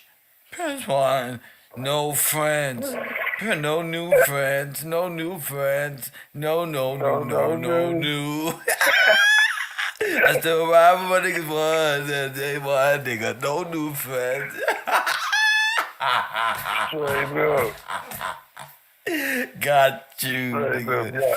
Got him. Moors and George Washington. These niggas made a French treaty with a character. Damn. It's not even real. Oh Not my real. goodness. That's crazy. They made a damn. Yeah, draw me in there. See? Draw me in there too. Man, hold up, I gotta draw this. I gotta do a Moorish presentation. Oh man. Can I do 30 seconds of my Moorish interpretation of this breakdown? Press one. Oh, I gotta write this down. This is, Yeah, huh? This gotta is get him. shit. Why not? I mean, when you think You about it, can't let him slide. Nobody. nobody's getting a Y'all pass. won. Nobody. Everybody getting hit today. Even if you ain't do nothing, you getting mollywopped today. Straight up, bro. This wrong, man. Let me bring this up in class. Georgia showing love. I'm tired of this shit. I'm tired of these niggas talking about these Moors did something. They made friends with a corporation that's not even real. That's not even real. That's why I ain't got no pictures of them. Prove it. I got pictures of George Washington. That's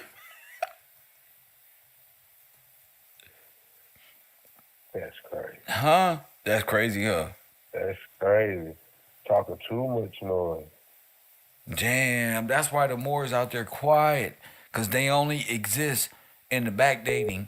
They only got backdated with the French. Ah, you niggas is weak. Princeton, where y'all at? I'm bringing y'all up on the screen. All right, so look, this is my interpretation of the Moors. See, when George Washington came over here and founded America, we was the first ones. Now, if you look at this picture that somebody drew, press one, that somebody drew, you'll be able to see that George Washington was the first Moorish president of the United States of America. Press one. In fact, he made a treaty. Press one. He made a With treaty Morocco. with. Was way over there. Yeah, we was the first to recognize America. Hold on. What the? They tripping. He said that they was the first to recognize. That's what they say. They even had Obama saying that. Boy, y'all cold. Y'all gonna get y'all cold. Where he recognized the French George Washington from? Around the corner. Where the fuck you recognize the guy that doesn't exist from? Get the fuck out of here. Where you know this French man from? If he recognized him. I knew this little Moorish man and he was looking at George in his picture like, where I recognize you from? Of course, that doesn't mean you're his friend because you recognize. Real. These people. My niggas said we was the first country to recognize them and give them their sovereignty. Sir. It makes sense now. Everything Y'all makes full sense. of Y'all it. friend. Y'all drew yourselves into picture. I'll be there for you.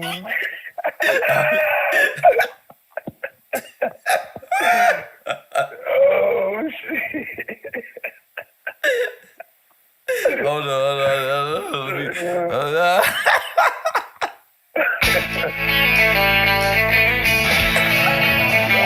Well, let's say I ain't gonna lie, this song, hey, it's fitting now. You know, fit, you know.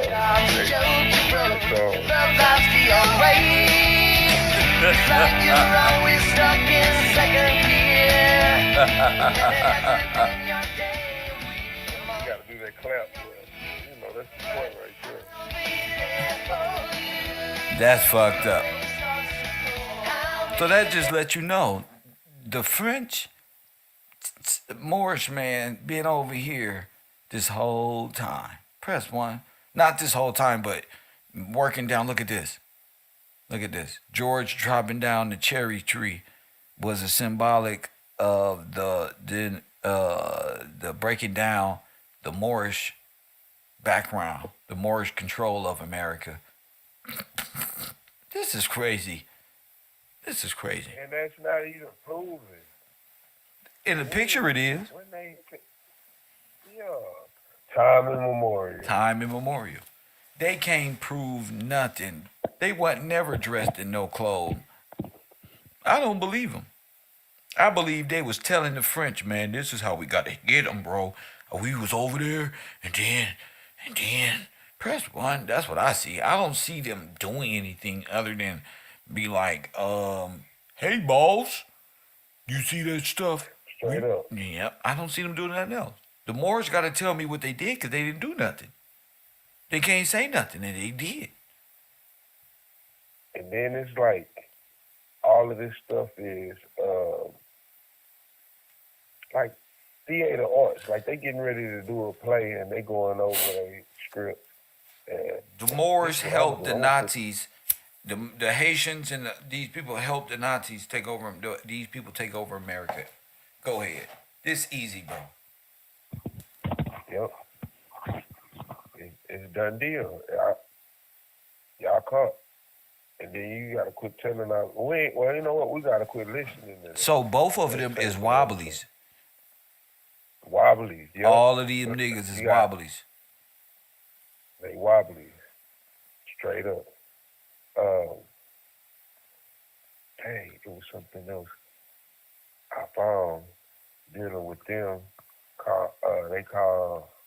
Hold on, let me pull it up real quick. That's fucked up. Yeah, They all wobblies. Go ahead. They wobblies. They supposed to come in to work, and they gonna flip the script They don't overthrew Taco Bell. straight up. But they didn't know. They didn't know that the whole nation was written in a will to be passed down, like on some biblical shit. They didn't even know that. They thinking that religion is scientific nothing because they think they took over the kingdom. See, they think they took over Centralia, but the benefactor was left to something great. I know it. And there's nothing they can do. Ain't nothing they can They do. gotta give it up. Yeah, because America is built on top of Centralia and made it a necropolis. And formed a corporation on top And of it. that's why they. And then another thing with them making all the land, try to make all the land certain parts where you can't even get to. Federalized. Call it, It's federalized because that's where the federalized. body's at. That's where the body. That's more than likely. Yep. You ever heard the saying, if you got a graveyard on your land, you like tax free? Yeah. That's why Yeah. that's why the Catholic Church sitting on all them black people.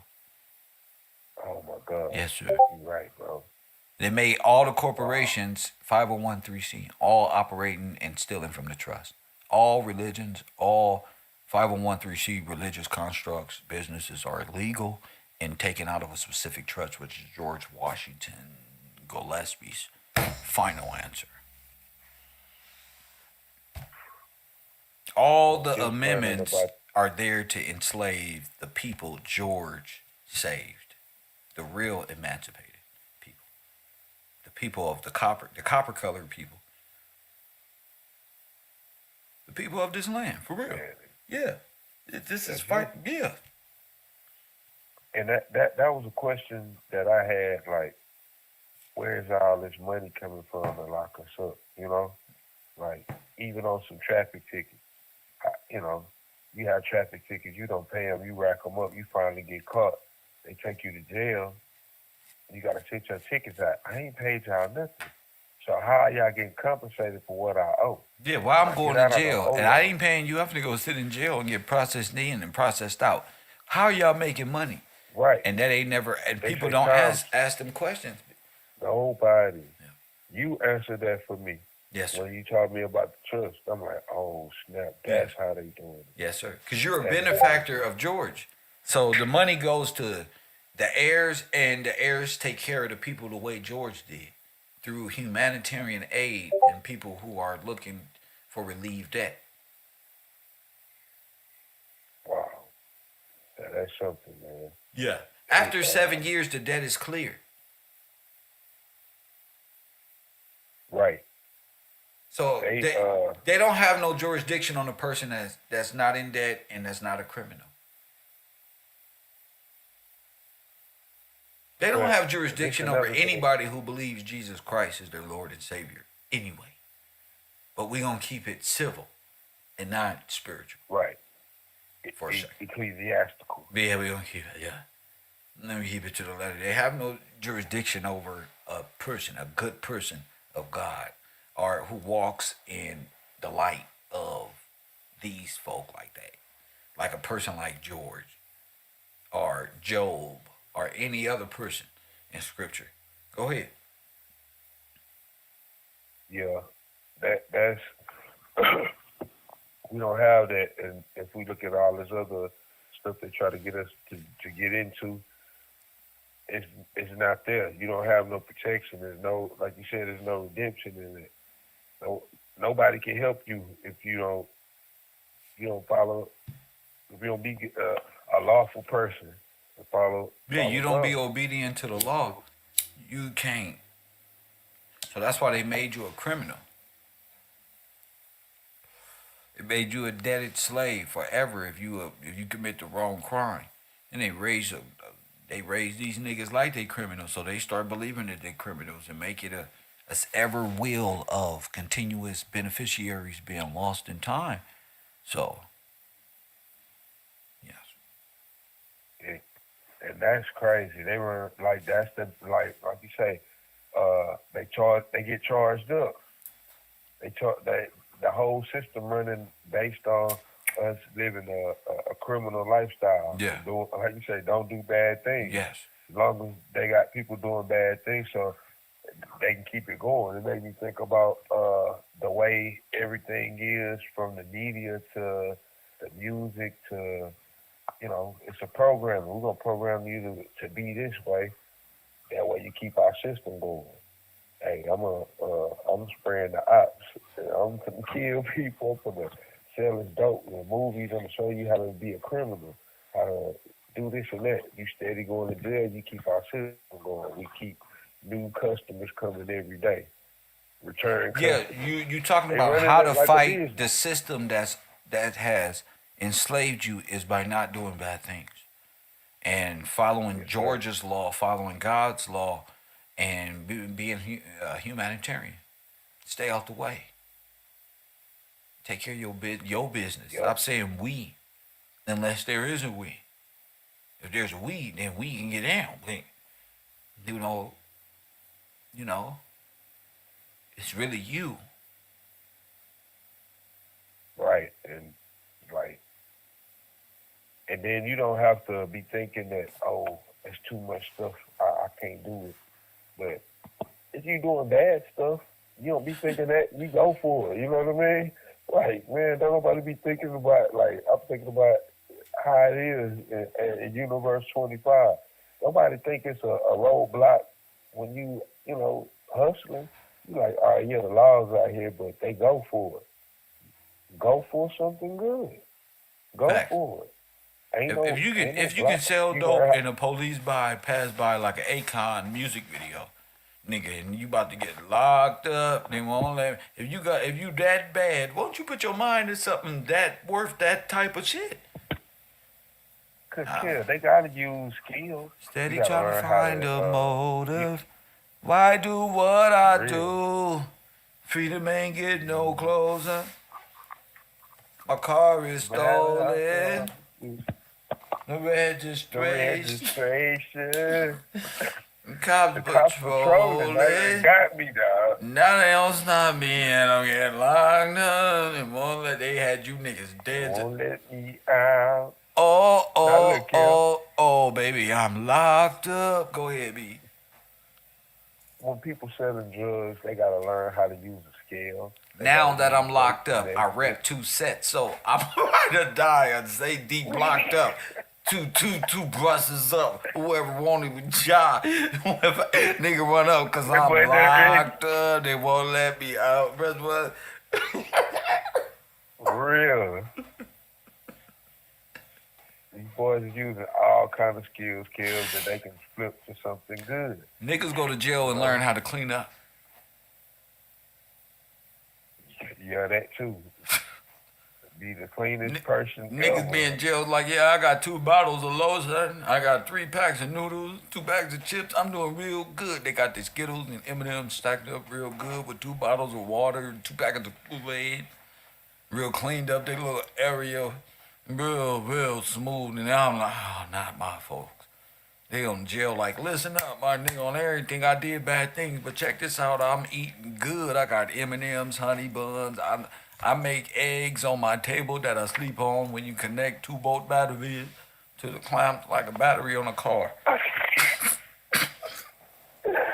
Dang, bro, they got us messed up right here, bro. It's just, man, look, Go get you a trade. If you don't know, just go to one of them. Just do it, bro. Just go, man. Get off the block. They see you every day. They know what you doing. They see you just like that stop sign. You right there at the corner store. Go do something, bro. For real. For real. Nigga said they see you, nigga. They don't. You don't know that they see you every day, but I mean, go ahead, bro. Just keep going, bro. Bro, I done seen people go to jail when they know that. Man, look, I ain't gonna. I'm gonna give you an example. A partner of mine, he come out the store, the jump out boys go to get him. He burned them. They couldn't catch him. So I told him, I said, look, bro, all right, you got away, man.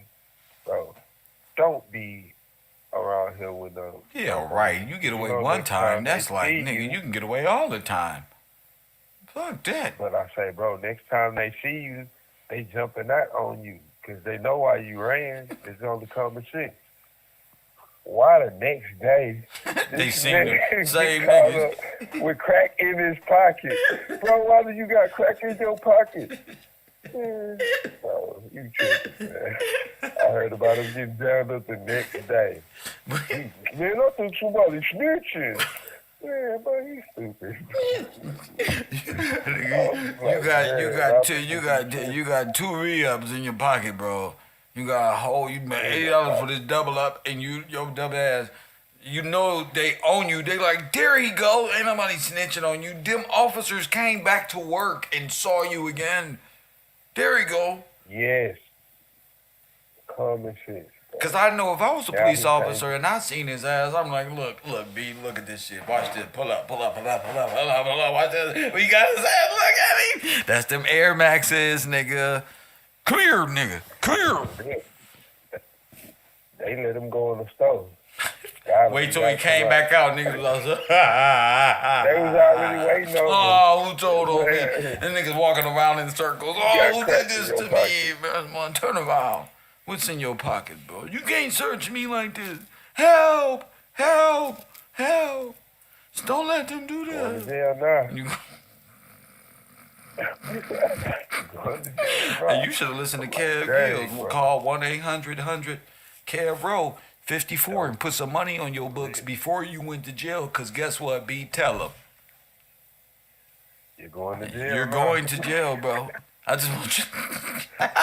You should have called now. I'm telling you, you should have called 1-800-KevRow #54. That's 1-800-KevRow #54. Get in touch with one of my representatives, B, for his glory, and just put some money on your books, Amanda. One of the Wakanda help you out. One of my trusted adversaries, advisors, and they'll put some money on your prepaid. Now this is all prepaid.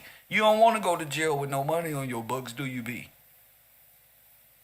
You're gonna be hungry. You know, and yeah, take care of yourself when you're doing bad things. You shouldn't do them, but since you don't want to listen, here we go. We got something for you. On my mama, and if you act now within the next 15 minutes on my Cash App, guess what we gonna give you?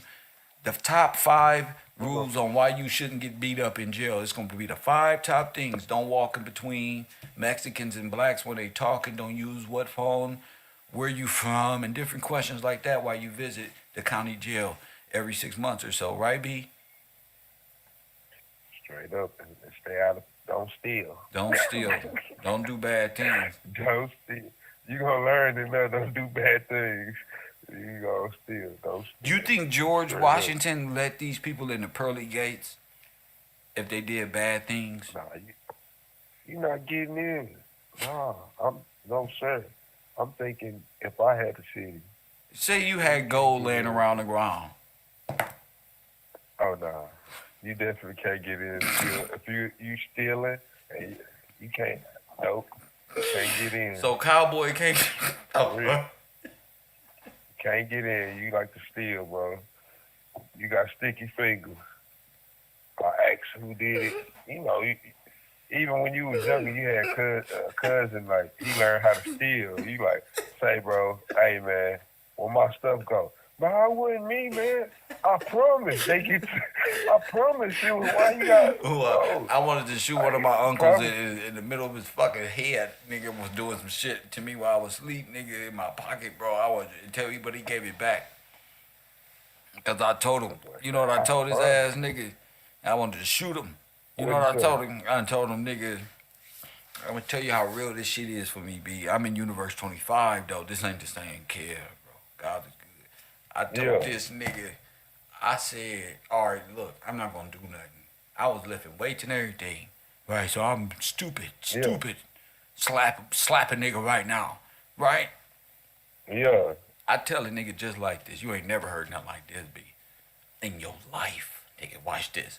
I told my uncle, I said, nigga, I'm going back to bed. Nigga, if my money back in my pocket magically by the time I'm waking up, I'm fucking you up, nigga. I went back to bed. And guess what? You put it back in your pocket. I didn't even feel it. Wow. Listen to that. I'm going to nigga here. I didn't even feel it. I'm going to pretend this was a dream. All 600 and them ones was right back in my pocket. You hear me? The boy say, nephew, been this 2 ways. I don't want that. I'm not even about to even argue with who did it. Nigga, I know who, what, where, and why, how, and what you thought. I'm going back to sleep. And when I wake up, bro, that 600 better be back in my pocket the same way it was snuck out like Debo and Friday and shit. Damn, kid. Get the fuck out of here, bro. Hey, but I'm going to keep away real. We got people like that in our families, bro. We got to pray for them. Yeah. You can't do nothing to them because they ain't never learned. You be in prison shooting them. I want to shoot him. I'll be in prison. A bunch of different flashes came through of potential life expectancies. And let me do it this way. This is going to be the best way. Yes. Because I'll go to jail for fucking you up. Yeah, I know I can come home. You know what I mean? I know I'll be able to come home. Look, I just see all my friends. I don't feel good. Walked around for a few hours. Then I did him like this, and he tried to double back like this. I'm walking around the cell like I'm just super crippled blood. You know, it gives you that Universe 25 feeling, that Democrat lifestyle. Look, after the story get a little old, I'm back at the house. Look, already home. Yeah, never happened. Yes, sir. Fucking Universe 25 is a motherfucker, ain't it? You gotta love your people, though. You gotta love your people. It is, bro. I'm looking like, I'm listening to that, going back to George, and I'm listening to how it was. Yes. And the mindset, and I think about how we talk about Universe 25 and the mindset. Yeah. Man, we got a long way to go, but man, we got skills. We got that in our heart. We got skills. Every black person that I know, whether they was on drugs or not, we some kind, loving ass, George Washington ass people. That's what I noticed. Like, damn, we like this, bro. We are naturally like even our women are naturally like, hey, baby, you okay? Everything, you want something to eat? Why you ain't tell me you was going through something? Don't you know we be helping me? They like that. Hey, that's how I bro, know when I heard that's that, real, bro. Yes, sir. Like, I even think about my granny. She gonna cook. She would cook on the weekends. Even if it was people that done something out of order, if it wasn't too out of order. Facts. They like, yeah, come on in here and get you something to eat. Facts. They gonna talk about you. Yeah, don't let the shit we said earlier stop you from. Don't be no fool now. We just love you. We don't want you to hold you by your shoulder and shit. Look your high mind, auntie. Go ahead. Tell you the truth, straight in your face. But you gonna eat, bro. You gonna eat real good. Mm-hmm. Real. Granny them gonna look at. Yeah, the color of Africa is red, black, and green. That's the color of the Palestinian flag, the Black Revolution. Okay, you got the chakra being taught over there. You got well that means Saturn worship too. You got all of the false teachers. They got some form of it. What is the religion of a wobbler? Wow. Catholicism / Science, Everything false. Cause they gonna all fall up under astrology. Catholicism. It's gonna still be still Saturn worship because that's all the same. They all the same. They just got different wings, like they were saying. Same bird, different wings. Different wings. Now watch this. Now I got a movie, right? Now I'm finna show the people this movie. Now this is gonna be DB because it's dealing with. I believe. Let me make sure I'm correct. It's dealing with. It's dealing with. Let me make sure I'm correct. I'm not a wobbler here. Okay, the Centralia tragedy. Okay. And the Centralia tragedy is dealing with the Wobblers' takeover of America, bruh. Now, when we say Wobblers, it's short for all the wheat, the Legion, who was incorporated by Congress after the takeover, correct? Okay. Okay, so after this is only 5 minutes and 44 seconds. Is made by KCTS PBS. So Rockefeller and them is telling us, okay? Well, we gonna go. They trying to make their boys look like heroes. So call back and tell me what you see. Okay, I got you. My man. So check this out, class. We got one more video from you. Tell me what you see as we make our way in class. And this is really fun for me. This is really entertaining. We get to do what we get to do and also teach. So shout out to B. Shout out to B for just calling in, finding interest in what we do and all that. Who just donated this? Deborah Nichols. Shout out to you. But hey, shout out to Royal Purple for the EBT program. The contribution to today's show. Much love. Much love to you, Queen.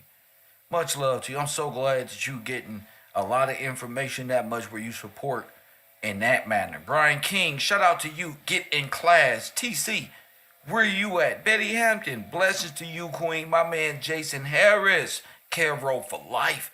My man Press One Cedric Jefferson, blessings to you and yours. These are the while y'all playing. Here go a history lesson on the Wobblers. I'm here at the gravesite of one of the last known lynching victims in Washington State. He was a veteran and a wobbly. He was only 32 years old, wobbly. but he got caught up in horrific, tragic circumstances just over 100 years ago.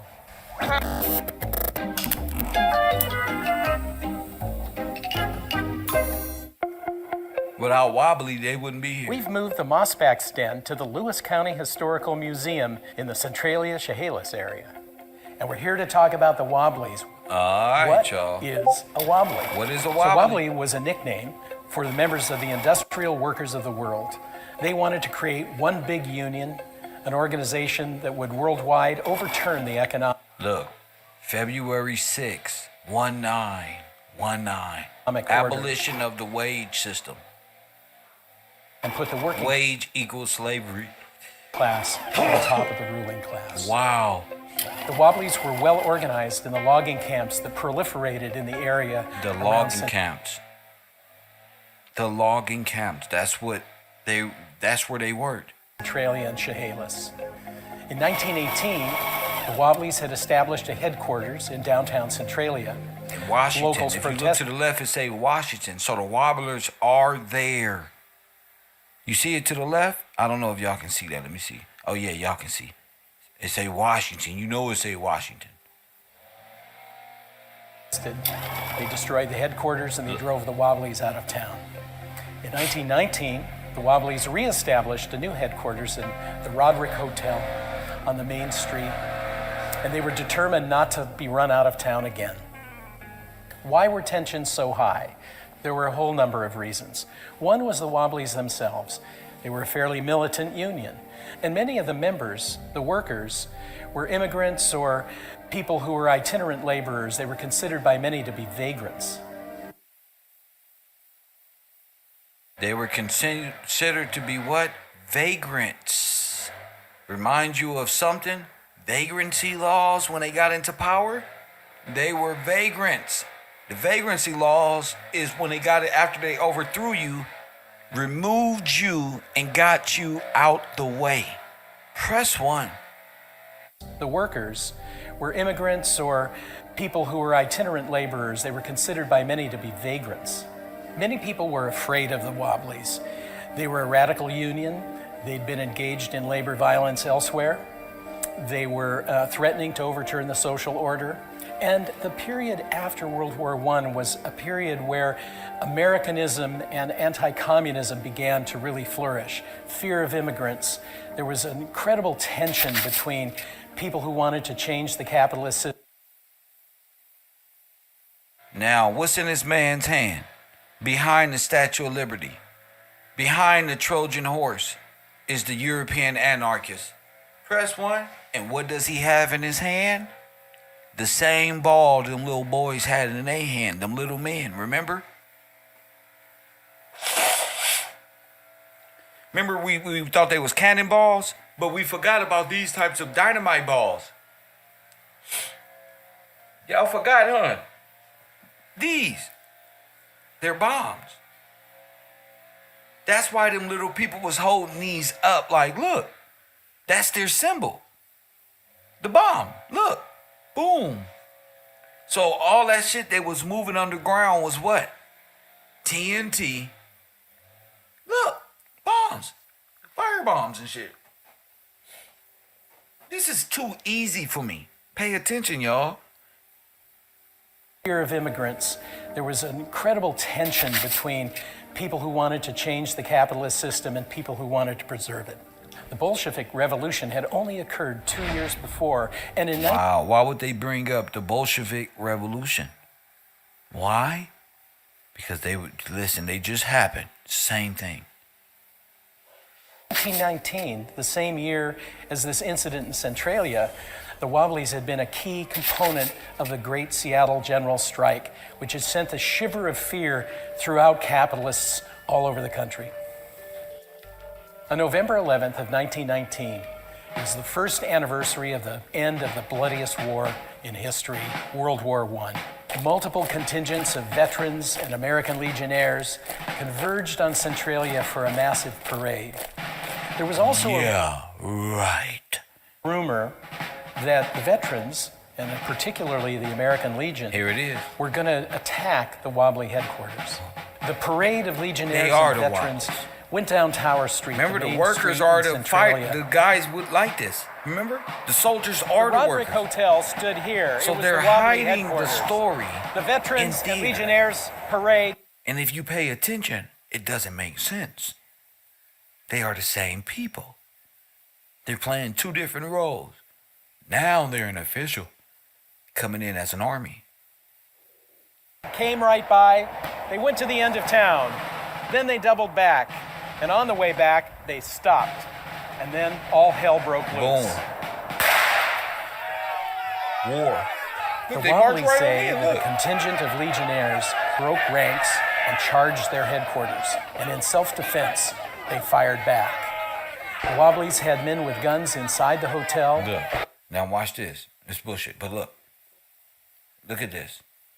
She was just posted legionnaire. A member of a legion, in particular, an ancient Roman legion or the French Foreign Legion. Press 1. Across the street and allegedly on a hillside nearby. The American Legionnaires have a different version of the story. They say that the Wobblies were lying in wait and they were ambushed. What we do know is in the streets, at least 3 men lay dead, more were injured, mostly Legionnaires. Legionnaires stormed the headquarters and arrested or took into custody every Wobbly they could get their hands on. One of the Wobblies was a man named Wesley Everest. Look. He ran out the back of the hotel Dressed just like him. and ran toward the river. He was chased by a contingent of angry legionnaires. He got to the river. He was cornered. A man chasing him had a gun. He turned, fired, and killed the legionnaire who was giving chase. The legionnaires eventually captured Everest. They beat him up and dragged him to jail along with the rest of the Wobblies. Later that night, there was a mysterious power blackout. And during that time, a contingent of citizens from Centralia went to the jail. They dragged Wesley Everest out. Look like Ma They Rule. took him to a bridge over the Chehalis River and lynched him. The next day after the shootings, the National Guard came in to calm things down.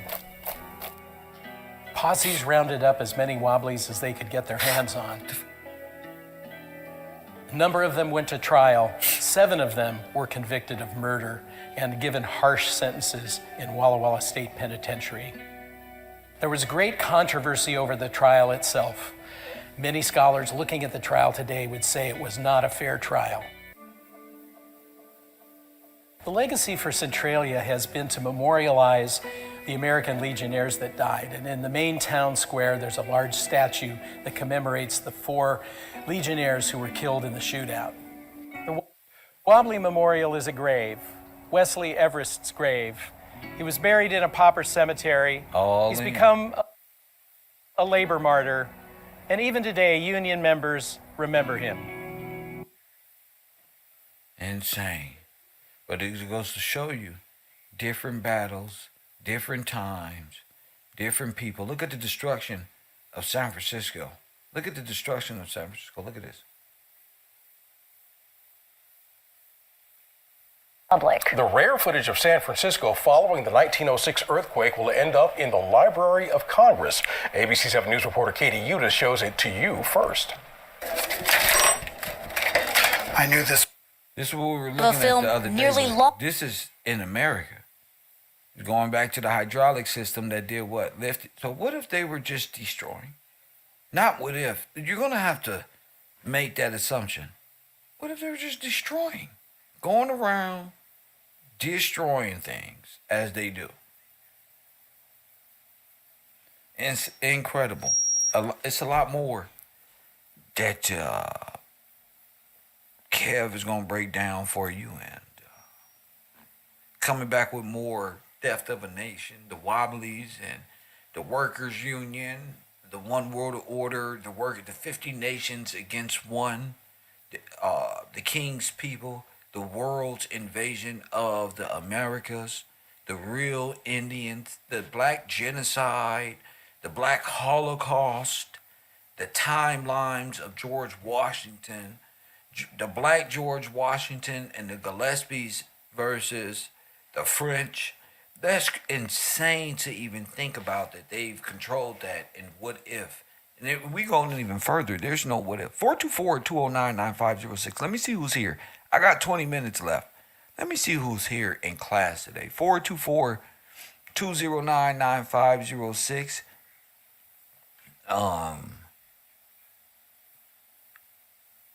It's getting kind of crazy now. It's getting to a point now where, geez,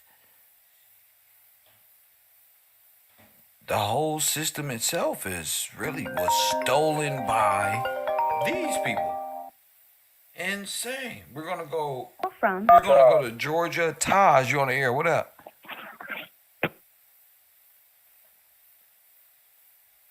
Are you there? Hey, Kev, you hear me? What up? I can hear you now. What up, champ? Chilling, Kev. Hey, the Wobblers, I was looking into them a little bit last night. Can I speak on that? Yeah, of course. I got a dope connection to the Bolsheviks. Okay, go ahead. All right. So you remember a couple of days ago we was talking about the trains, the Mercy trains, the 40 and 8. Yes. The reason it was called the 40 and 8 is because of the 40 men or the eight horses. So it was an American Legion Honor Society that was called the 40 and 8. And the Charles Dawes was in that Legion along with Truman and Prescott Bush. And there was the guy that actually founded the 40 and 8 is the guy Joseph William Breen, the guy that looked just like Lenin. And we talk about the Bolshevik Revolution. Go ahead. All right. So it's hard for me to put into words, but bro, something else that I seen when you were playing that video was it seemed like the same. It don't seem like it is the same exact animation from the Liberty Bonds. So we talking about the same people. If you know what I'm talking about, when they was talking about the guy rising up, the strong man rising up, and then he was beating off like hunger and starvation and poverty. And another thing that it said in that thing, I took a screenshot of it when you were playing. It was frame up. So a frame up is framing somebody. We talking about Oh yeah. the same people who are the Army, the Legion, or like you say, is the IWW, is the Pinkertons. They're all working in conjunction. So that right there, talking about frame ups and conspiracy, that right there jumped out to me. But could I read a little bit about the 40 and 8? Okay, go ahead, champ. All right.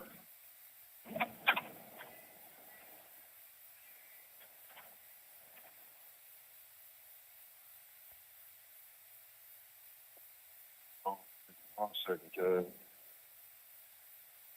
All right. The 40 and 8. It's called, what is the 40 and 8? La Société des 40 Hommes et 8 Chevaux. That's French.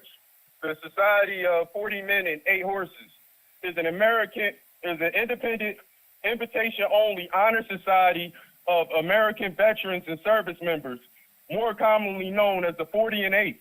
The 40 and 8 is committed to charitable and patriotic aims.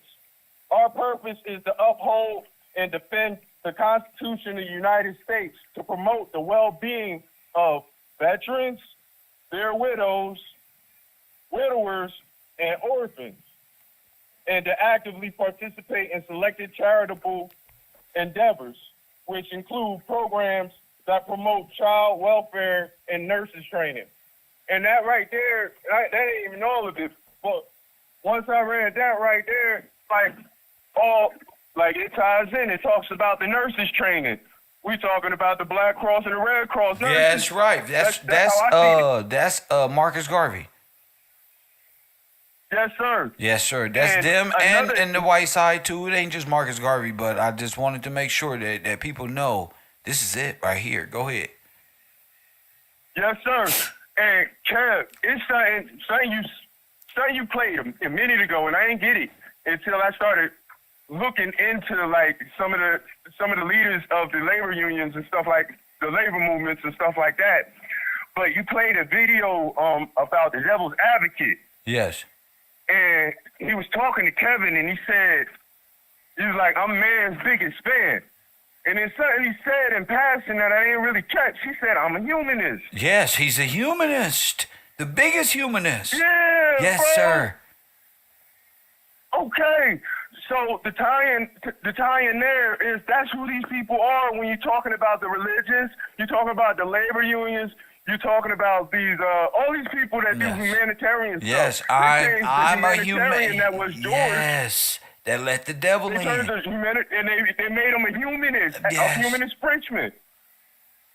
Go And ahead. bro, when I see that, and it's crazy because I was doing independent research on like A. Philip Randolph and some of the people, some of the contemporaries of Marcus Garvey, and he was one of the ones that signed the Humanist Manifesto too. And you start looking into that stuff, you start looking into reproductive rights and women's rights and, you know what I mean? Workers' rights. So they're a part of Satan's Legion, just like we suggest. Yes, sir. Yes, sir. They're the 40 and 8. And remember they were dropping off the 40 and 8, the 40 and 8 cars everywhere. So it's just like that other photo that you had when you had the guy with the gun that was shooting into the crowds of the people, bro. Yes, So sir. that's the art. Bro, thank you, bro. Thank you. That's fucking All right, great. man. You out of here? You go. All right, my man. Thank you for the call, champ. Yeah, I'm falling back. My man. Peace, bro. That's well said. Well said. Well said. You can't get better than that. Y'all tripping. Hit the like button and subscribe. Boy, boy, boy, boy, boy, boy, boy, boy. Boy, boy, boy, boy, boy. Now I see why it was a big explosion under the cities. After George was gone, I mean, sheesh.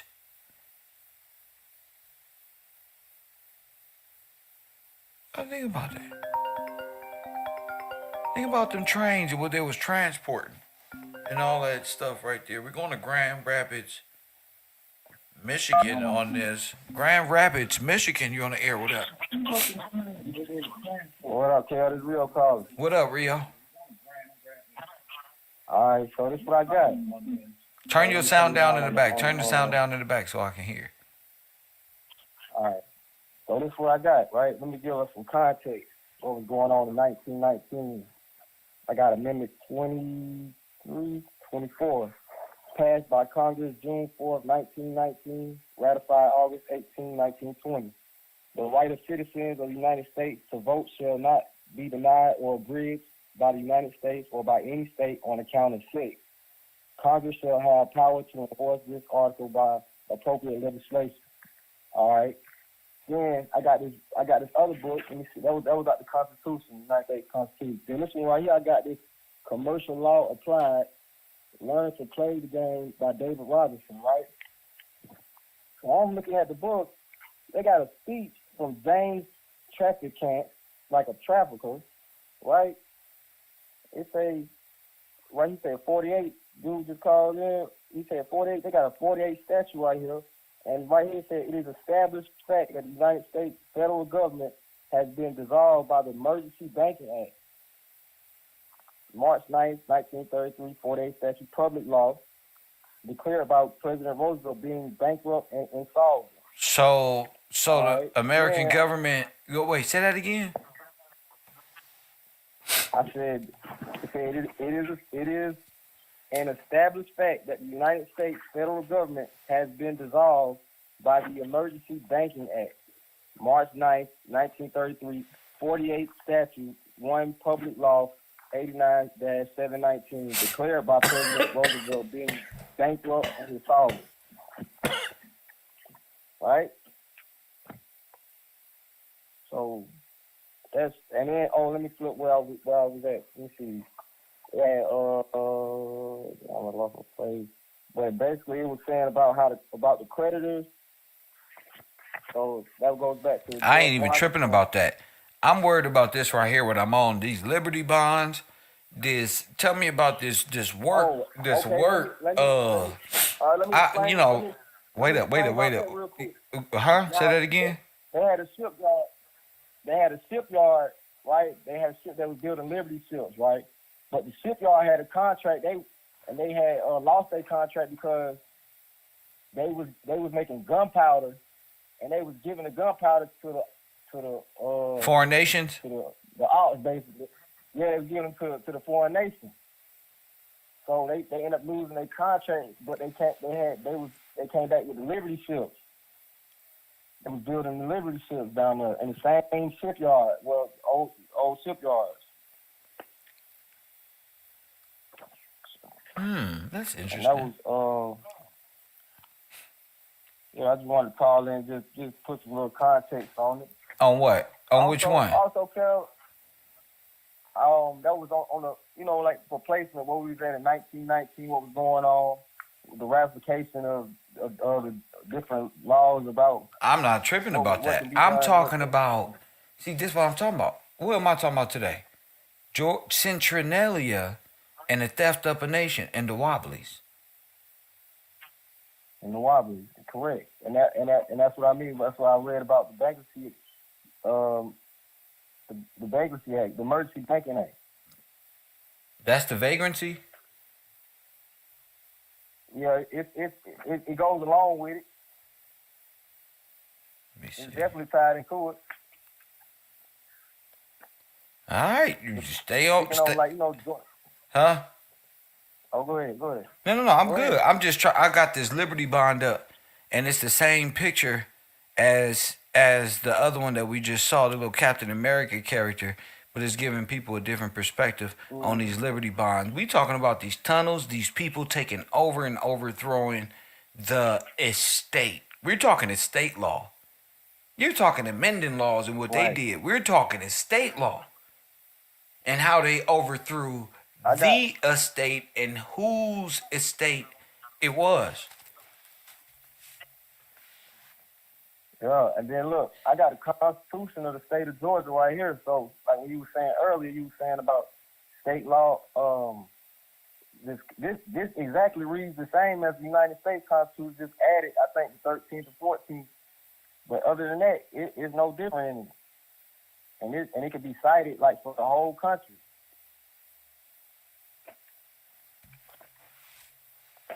So. All right. See you in a minute, champ. See you in class. I hope that made sense to somebody out there. I'm lost, but I'm just total lost. I'm tripping off of this Underground Railroad and how they overthrew the estate. See you after the show. Lord have mercy. Fellas, was you not watching? Jeez Louise, man. What the hell was that? I have no idea. So anyways, this is going back to Liberty Bonds and how they were able to overthrow the government underground. The whole plot of this was to show you how they overthrew and what does it say? Made in Germany. Whoa. You ready? Hit that like button and describe and subscribe. Shout out to the people in the chat room early. Wait a minute here.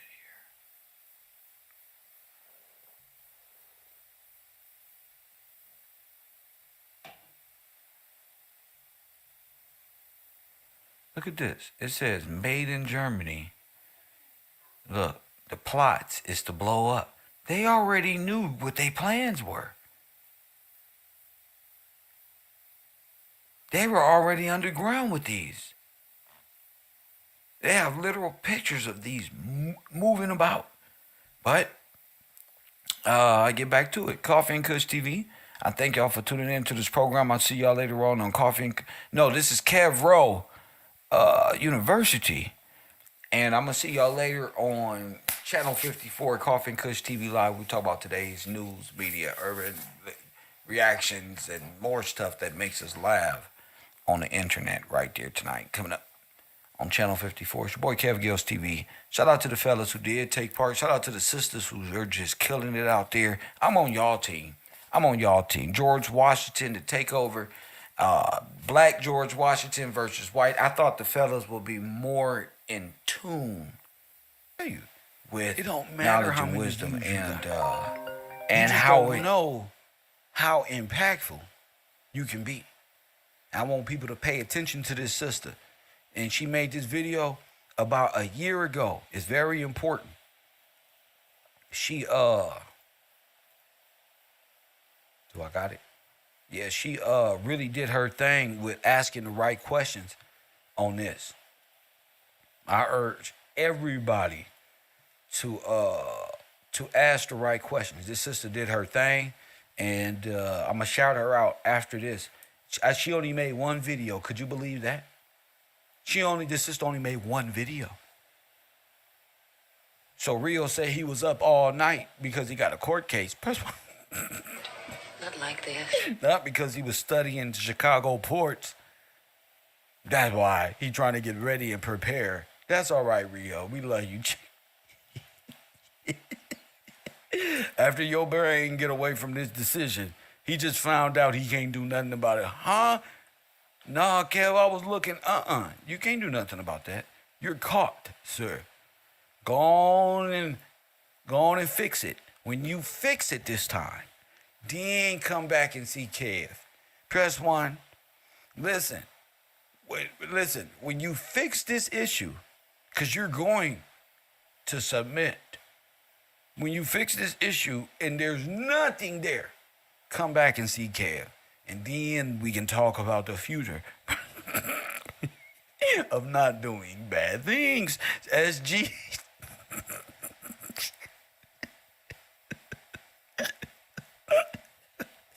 Nah, nigga, guess what? You're going, brother. Press 1. Hit that like button. Shout out to the system out there for keeping and purging this evilness out of my people who think they can wiggle out of judgment. No, you can't. Go to jail. Press 1. Hurry up. Pay the fine. Go to jail. Do what you got to do. Go see all of your old friends. Press 1. They're all waiting on you. Go tell them. Go tell them the good news. Ask them if they got cell phones in there. And to turn to KevRow University, that's probably why God is probably going to take you to jail. Because you got to tell them the good news, and you'll be surprised. God will clean you up, put you in the right position. But I'm trying to tell you, and you'll be right there. What am I sitting right there? You know, well, you spread the good news, like you said. That's your job. Tell them about Kev when you in there. Yeah, that's facts. So anyway, pay attention, take notes. I love y'all. 320. Well, let me make sure it's connected, cause this shit get wild. Let me see. Make sure it's connected to the.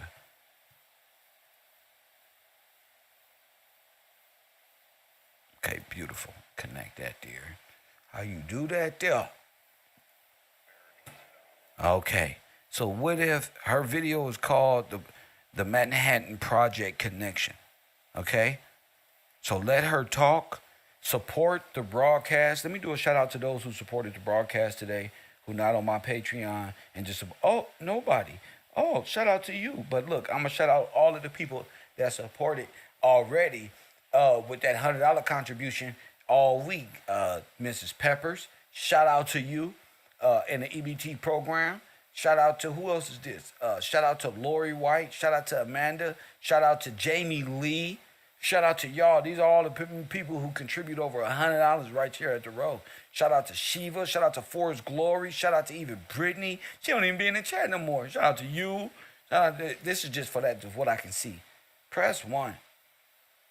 You know what I'm saying? And I'm going to go ahead and give it to Brian King because he got a bunch of pluses by his name. That's my guy. See? You got to support the real Mrs. Hunter. I don't see Kim Hunter in there. And no, I don't see everybody in bungalows in there. They don't have to be. I'm talking to Kim. I don't see Kim in there. At all, Kim. So you got to do better. You can't be on it. You a grown woman. Women got great jobs. Press 1.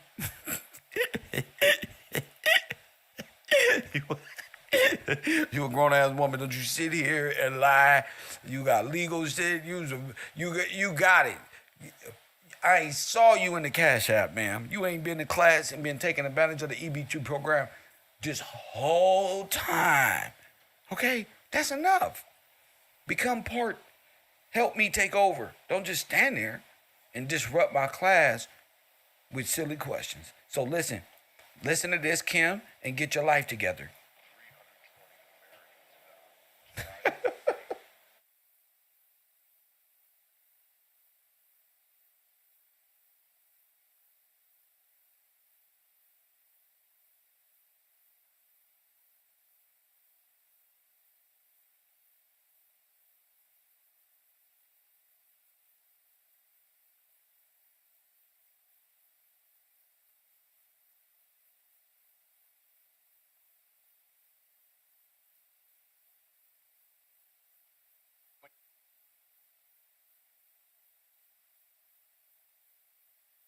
Oh, there's no sound? Great. Yeah, that's going to be great. Thank you for that. Let me start this over.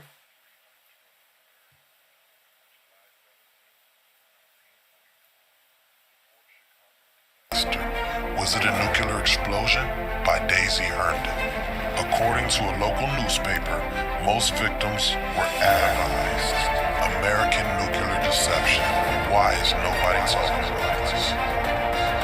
320 Americans died.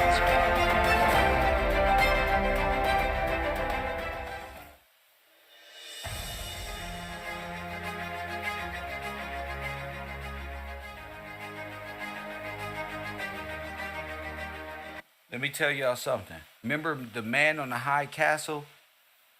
That white boy got on them on that sailor boat with them black people, and he was a Nazi, and he got on that boat and offered them a lot of money or something, and the stuff he had ended up having tons and tons of dynamite, and he blew they whole boat up, and they was just trying to help him. 320 Americans died. July 17th, 1944. The Port Chicago disaster. Was it a nuclear explosion? By Daisy Herndon. According to a local newspaper, most victims were allies. American nuclear deception. Why is nobody talking about this? 320 Americans died.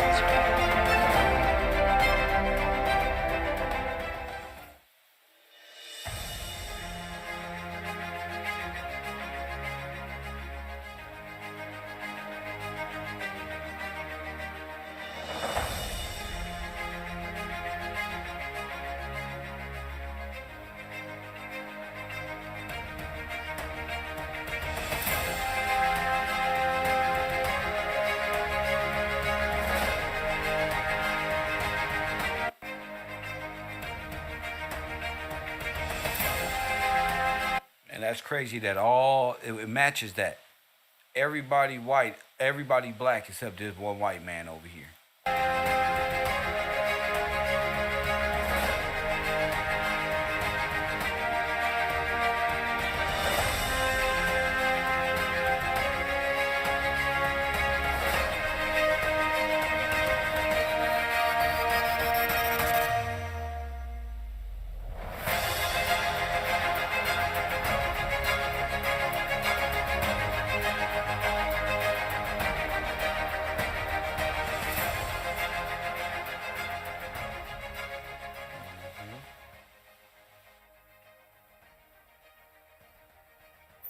The Port Chicago disaster, was it a nuclear explosion? That ridiculous question, posed by independent scholar Peter Vogel 40 years ago, was the cover story of the spring 1982 edition of the Black Scholar, one of the nation's oldest scholarly journals of Black culture and political thought. The edition was edited by Robert Allen, Professor Emeritus of UC Berkeley and author of the Port Chicago Mutiny.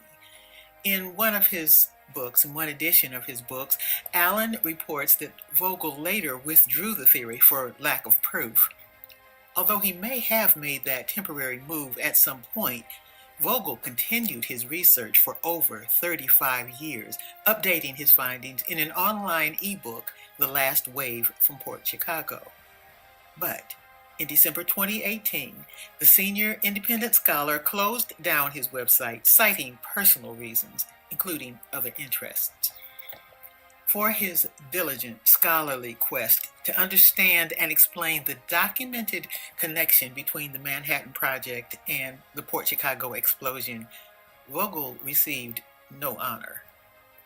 One biographer referred to him as a glory-seeking historical revisionist, and in the lengthy discussion that led to his work being deleted from the crowdsourced encyclopedia Wikipedia, one editor called him a crackpot. Others labeled him a conspiracy theorist. But the editors were wrong about one thing. The theory has not been debunked because it has never been officially investigated. The Last Wave from Port Chicago, Vogel's book, was the only comprehensive study of the Port Chicago nuclear explosion theory until now. I flatter myself to think that perhaps after we exchanged emails in the summer and fall of 2018, the senior scholar was able to take comfort in the fact that his work has not been in vain.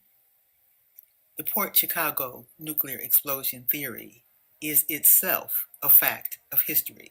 It was deleted from Wikipedia, obliterated from the pages of the crowdsourced magazine as if it never existed, but it does.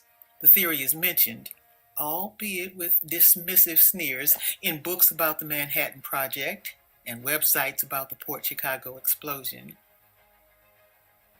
Without a valid, serious, evidence-based investigation, twisted versions of the story continue to resurface in social media under sensational headlines like "Black Sailors Nuked." Vogel, who once took a class with Manhattan Project physicist Edward Teller and interviewed him for his book, covered technical details like the size of the crater, the availability of uranium in 1944, the nature of the Wilson condensation cloud, and much more. Now, to be frank, his dense and scientific emphasis made it hard for me to draw any definitive conclusions about his theory. But Vogel was onto something. I just had yet to be convinced that there was any merit to his theory of a nuclear explosion at Port Chicago. I had all the same objections that anyone else would have without looking at the evidence. Now, my own research looks at very different aspects of the question. In my books, American Nuclear Deception and Designed for Large Explosions, I examine a great deal of new, surprising, and wide-ranging evidence. I reinterpret old historical documents concerning the bomb through the lens of the PC Net, the Port Chicago nuclear explosion theory. This evidence focuses on people who played key roles in the creation of the bomb, but have been either overlooked, downplayed, or hidden in the traditional history. People like President Franklin D. Roosevelt, who, after all, single-handedly, unilaterally authorized the creation of the bomb. Vannevar Bush, his sire of science, who oversaw the Manhattan Project. Alexander Sachs, the Wall Street banker, who was his advisor on the bomb project. William S. Parsons, the Navy captain who was in charge of ordnance for the Manhattan Project, and Albert Einstein, whose role in regarding the bomb has yet to be thoroughly explored. And Vogel's question has yet to receive a definitive answer. There's been no official investigation of the provocative, outlandish, outrageous, and yet plausible theory that the July 17, 1944 explosion at the Port Chicago Naval Ammunition Depot near San Francisco, California, was a secret test of an atomic bomb conducted under the auspices of the top secret Manhattan Project. I know, a conspiracy theory, until you look at the evidence, in which case it becomes the theory of a conspiracy. Think about it. The Manhattan Project, we herald it as an exemplary, as an example of one of the greatest accomplishments in human history, a feat of scientific achievement. We say there should be a Manhattan Project for climate change, all the while forgetting that the key to the Manhattan Project was its secrecy. Not from other nations. The Manhattan Project was secret from the American people. And that is part of its legacy, and the legacy of the history of the bomb, and the legacy that becomes even more clear and more important when looked at through the lens of the Port Chicago nuclear explosion theory. In recent years, scholars, journalists, and panels of investigators have made several surprising discoveries about the early history of the bomb. In Nuclear Statecraft, History and Strategy in America's Atomic Age, for example, Francis J. Gavin points out how little we actually know about our nuclear history. And then there's The Age of Hiroshima, edited by Michael D. Gordon and John Eikenberry. And in that book, 17 contributors address the flawed history of the bomb, and they note that the familiar story was based on too many assumptions and leaves too many questions unanswered. And my research shows that those assumptions and those unanswered questions were partly by design, because the people who wrote or who drafted the initial story of the bomb, after all, were the people who produced the weapon, and they had the reasons to tell the story the way they wanted it told. According to the Smithsonian documentary Atomic Age Declassified, a new history is emerging as previously unexamined documents come to light. Of course, not all of the history was documented and filed neatly in files where it can be discovered. A 2010 study by the Center for Disease Control and the Los Alamos National Laboratory revealed the multi-generational impact of the nuclear testing on the downwinders. Those are the citizens of New Mexico who were exposed to radioactive fallout after the famous Trinity test. They were excluded from receiving compensation under the Radiation Exposure Compensation Act, RECA, of 1990, which is about to expire in July 2022. Concluding their 2021 article, July 2021 article, Downwind of Trinity, Remembering the First Victims of the Atomic Bomb, Catherine Lead and Maggie O'Brien made a poignant appeal. On the 76th anniversary of the Trinity test, they wrote, "We must remember and reflect upon the stories of the downwinders, the first victims of the atomic age." Or perhaps the second victims. From the surprising and wide-ranging evidence I uncovered in my independent investigation of the Port Chicago nuclear explosion theory, three things have become abundantly clear. One, we don't know what we don't know about the history of the bomb, which means that we don't know what we don't know about current nuclear policy. So what we don't know is killing us. It's costing us. It's costing us today.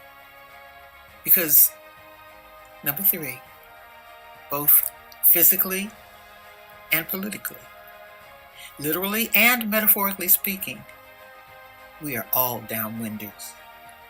We are all victims of the bomb. The threat of nuclear war is only one small, relatively small part of the impact of the bomb project, the creation of the bomb, the use of the bomb, the proliferation of nuclear weapons, and the physical and political fallout that the whole world has experienced. The bomb was dropped on Hiroshima and Nagasaki, but the nuclear age was dropped on the entire world.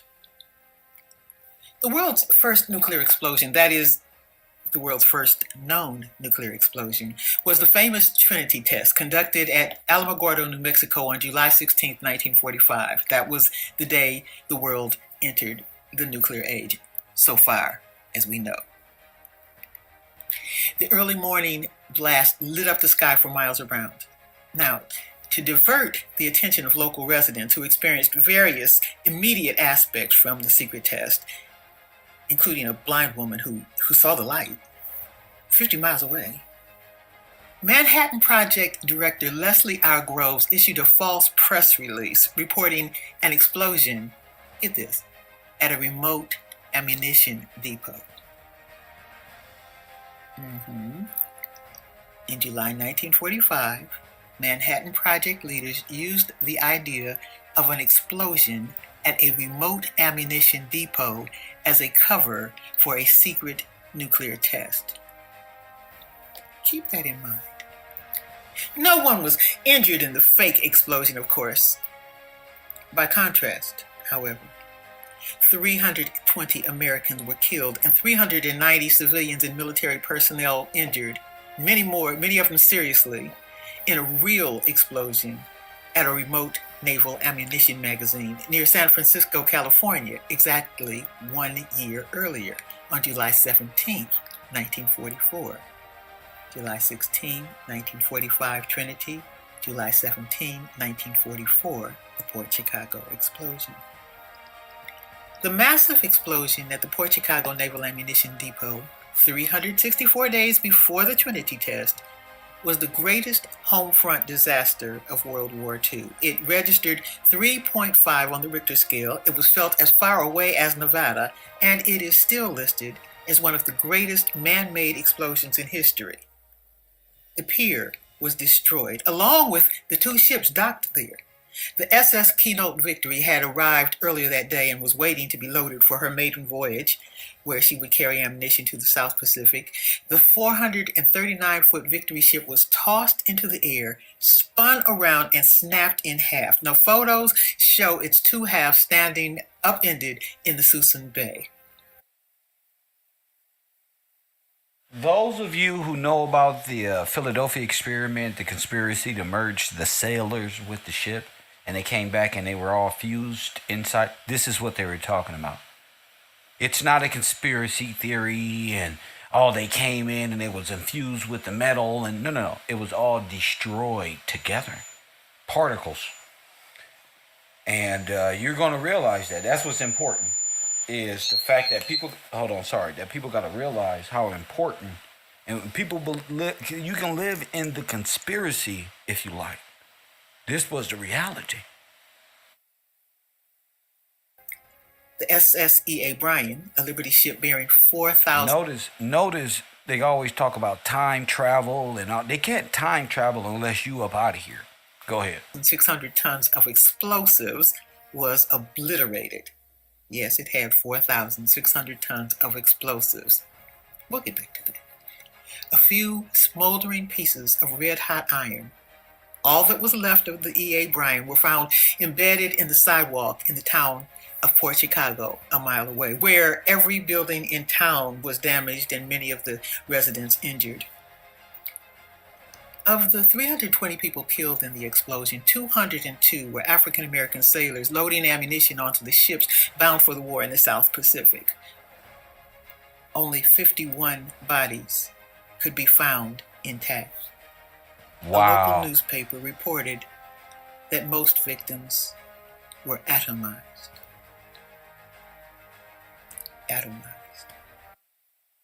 And thus you have the atom bomb. I told you we gonna get there. Stay with me. Yet, the Port Chicago disaster is best known as the story of the Port Chicago mutiny. 3 weeks after the blast, some of the black sailors refused to load ammunition onto ships, citing fear of another explosion. Now, they did not go through PTSD training. They did not have any counselors come in. And, well, they had some dances that were thrown for them, but they were not prepared to deal with the tragedy of seeing their fellow sailors atomized. 3 weeks after the blast, some refused to load ammunition. They cited fear of another explosion. Many people think that many people who know about the Port Chicago mutiny think that the sailors were protesting the racist conditions at the base, but they could have done that before the explosion. No, they were afraid. They said they were afraid. That was their defense. I'm getting ahead of myself. They were threatened. The commandant of the 12th Naval District, Rear Admiral Carlton Wright, he praised them in the immediate aftermath of the explosion for the way that they handled themselves. But when they refused to load ammunition, he told them that they were cowards. And he threatened them. He told them that if they did not load ammunition, they could face the death penalty. And he would see to it that they would face the death penalty for mutiny in time of war. Death penalty. Maybe another explosion. Firing squad. Maybe another explosion.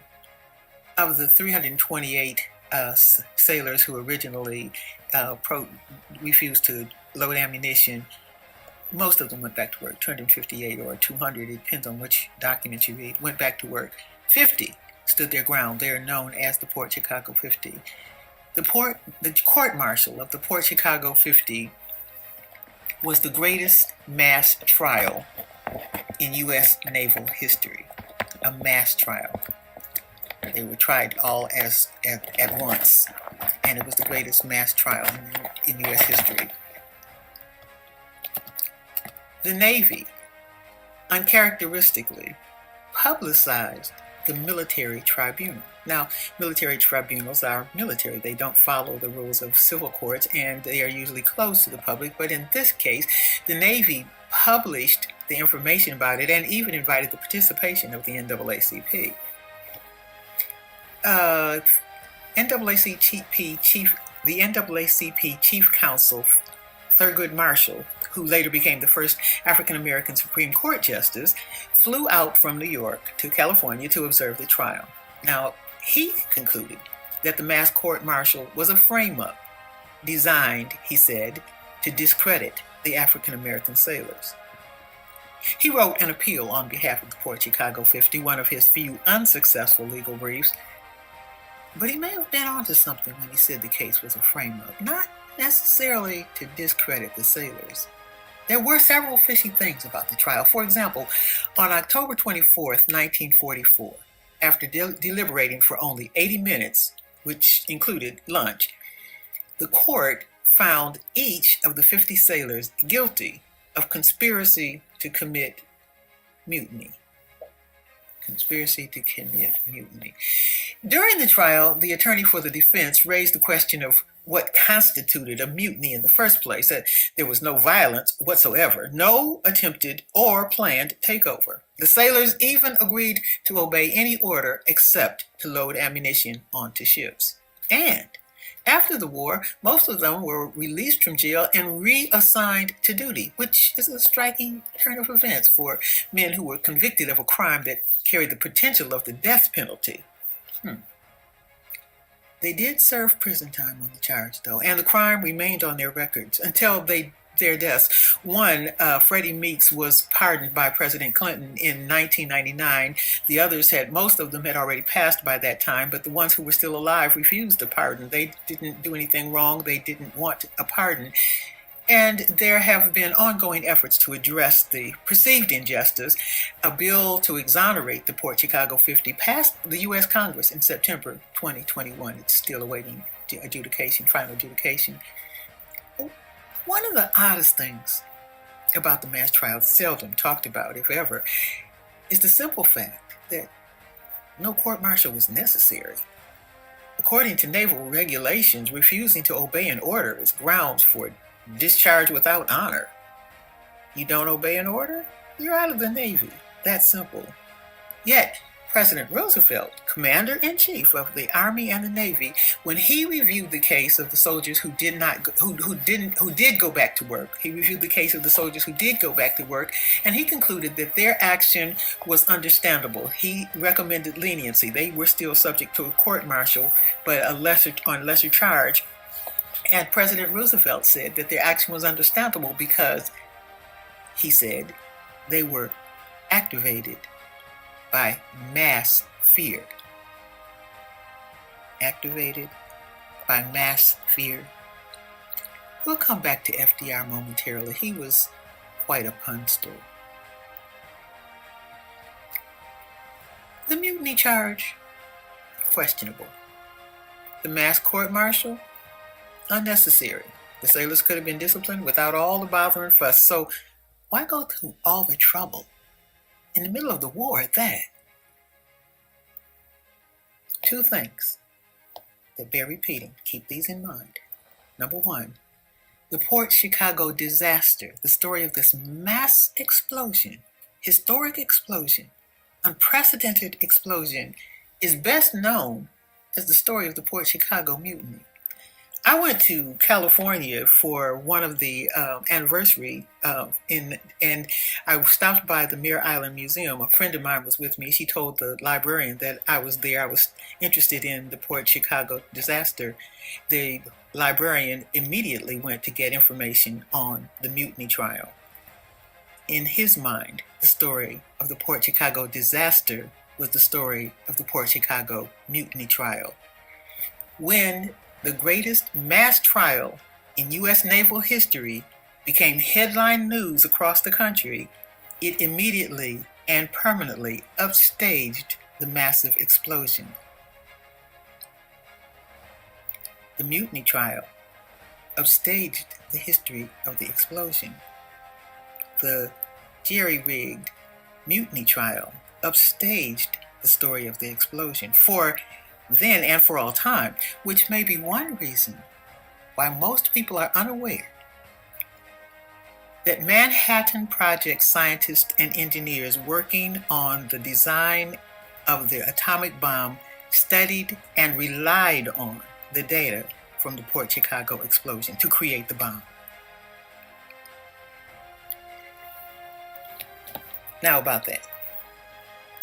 According to William S. Parsons, Port Chicago was designed for large explosions. Port Chicago was designed for large explosions. Now, historians have interpreted that statement to mean that the base was designed to minimize any damages in case of an explosion, which makes sense. After all, that would seem to be the standard operating procedure when designing an ammunition depot where safety would seem to be a concern. But this statement is not just about any ammunition depot. He's talking about Port Chicago, where the known safety hazards went unaddressed, where untrained black sailors, alleged to be of low-quality personnel, handled high explosives without training under the supervision of inexperienced white officers, in some cases racially prejudiced officers, who had them racing to see which division could load the ammunition the fastest. Safety? That was not the concern at Port Chicago. Now, the statement is not coming from just any old source either. This was William S. Parsons speaking. He made this statement in his preliminary memo on the Port Chicago disaster, which is dated July 24th, 1944. Now, on the surface of the memo, it looks like an internal Navy document. It was addressed from William S. Parsons, USN, to Rear Admiral W.R. Purnell, USN, U.S. Navy. What you can't tell from reading the memo, which is appropriately listed among the historic documents on the Manhattan Project at atomicarchive.com, is that Captain Parsons was the head of the Manhattan Project Ordnance Division, the group that created the actual weapon. W.R. Purnell was the Navy representative on the military policy group that advised the Secretary of War, Henry Stimson, concerning the bomb. So these aren't just any old body talking. These are people who know what's going on. Now, contrary to reports by historians who say that the Port Chicago explosion wasn't that big of a deal, that Parsons went to Port Chicago out of curiosity and because he was concerned, but contrary to those reports, the Port Chicago explosion was of vital importance to the Manhattan Project. The Port Chicago explosion was of vital importance to the Manhattan Project. It wasn't just historical because it was an unprecedented explosion. It wasn't historical because of the Port Chicago mutiny. The Port Chicago explosion was critical to the development of the atomic bomb. In a 1948 speech to the Naval War College on problems and prospects in atomic energy, Parsons, who by that time had become Rear Admiral Parsons, explained why the Port Chicago explosion was important. It was not until after the explosion of an ammunition ship at Port Chicago in July 1944 that we became realistic in our estimate of the blast damage, he said. And he went on. The naval magazine at Port Chicago had built-in protection against large explosions, he further explained. With some luck, this protection was effective in preventing any secondary explosions or fires. Secondary explosions. With some luck. What's going on here? Let's be straight. Parsons did not study the Port Chicago explosion as a safety officer. He was an experimental engineer leading the urgent effort to design the world's first atomic weapon. Parsons led his team of scientists and engineers to the scene of the explosion for the same reason that scientists studied the effects of the Trinity blast and every other nuclear test, as well as the attacks on Hiroshima and Nagasaki. In his words, to obtain data on effect rather than the cause of the detonation. Wait a second. To study the effect of the detonation, not the cause of the accident. Most people who are familiar with the Port Chicago disaster assume the explosion was an accident. Now, that is not the conclusion of the Court of Inquiry that investigated. They came up with 6 possible causes. The least of the likely they ruled out was sabotage, which we'll have to talk about that later in my book. It's not time to go into all of that, but they had 6 possible causes. The second one was indeed that there may have been mishandling, but the first was the possible presence of a super specially sensitive substance. Nobody ever talks about that, though. So, most people familiar with the Port Chicago disaster assume, based on the untrained personnel and the amount of explosives there, they assume that it was an accident. And it's a reasonable assumption, given the high amount of explosives on the on the ship and on the pier, and given the hazardous conditions that had gone unaddressed. The young African American sailors loading the ships were untrained for the job, which was usually handled by commercial stevedores. Union leaders had even offered to train the Navy personnel, but Navy brass rejected their offer. Safety? Instead, the young sailors loaded ammunition of all conventional kinds, including high explosives, under pressure from inexperienced white officers who sometimes erased them. So, many people describe the base as an accident waiting to happen. Or could it have been an accident designed to happen? Again, we're keeping 2 things in mind. First, that the mass mutiny trial upstaged the massive explosion. And second, that a year after the Port Chicago explosion, on July 16, 1945, the Trinity test, Manhattan Project leaders used the idea of an explosion at a remote ammunition depot as a cover for a secret nuclear test. Think about it. William S. Parsons is best known as the Navy captain who armed the little boy atomic bomb aboard the Enola Gay as that famous B-29 bomber flew to Hiroshima on the morning of August 6, 1945. That's how he's known. He was the first atomic admiral. He was the man responsible for producing the bomb. He was powerful and well-connected. He played tennis with the Secretary of Navy. But he's best known for that heroic deed, arming the bomb on that one morning.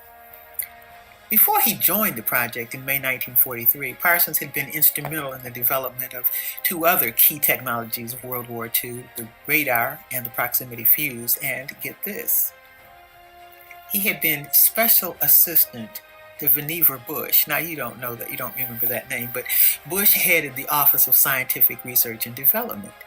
That was the agency that was administered the Manhattan Project.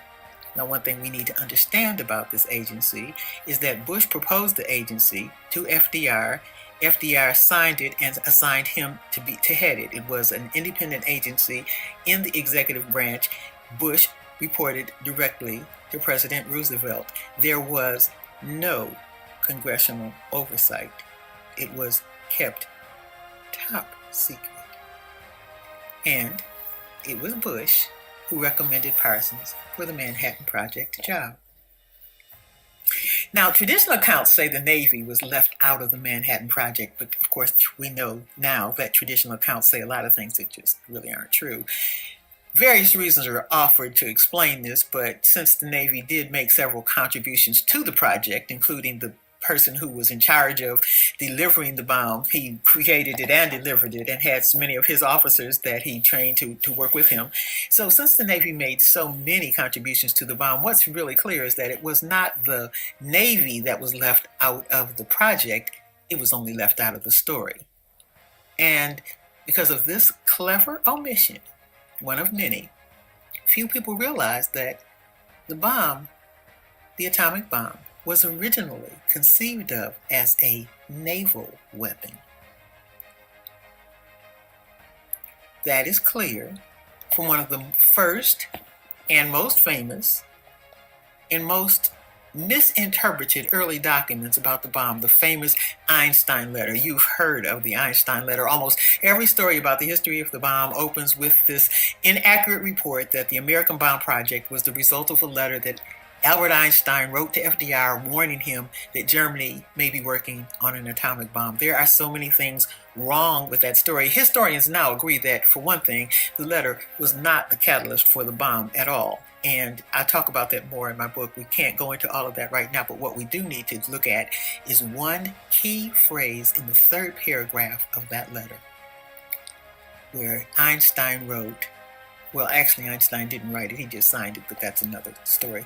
In the letter says, a single bomb of this type, carried by boat and exploded in a port, might very well destroy the whole port together with some of the surrounding territory.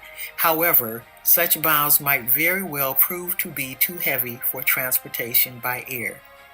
That is from the famous Einstein letter that supposedly led to the creation of the atomic bomb. What it shows is that this was the prevailing idea about the bomb in 1939, that it would be carried by boat, and that idea had not yet changed in 1943 when the Los Alamos laboratory got underway with a naval officer, William S. Parsons, in charge of creating the weapon. Now that idea takes on an even more sobering note. A single bomb exploded in a port takes on an even more sobering note in light of one of the findings of the Court of Inquiry that investigated the Port Chicago explosion. They spoke of what happened to the E.A. Bryan. The locations of fragments indicate that the explosives in the E.A. Bryan exploded as one large bomb. Of course, that could be coincidental. And if so, then there's many similar coincidences that I discovered in my investigation of the Port Chicago nuclear explosion theory.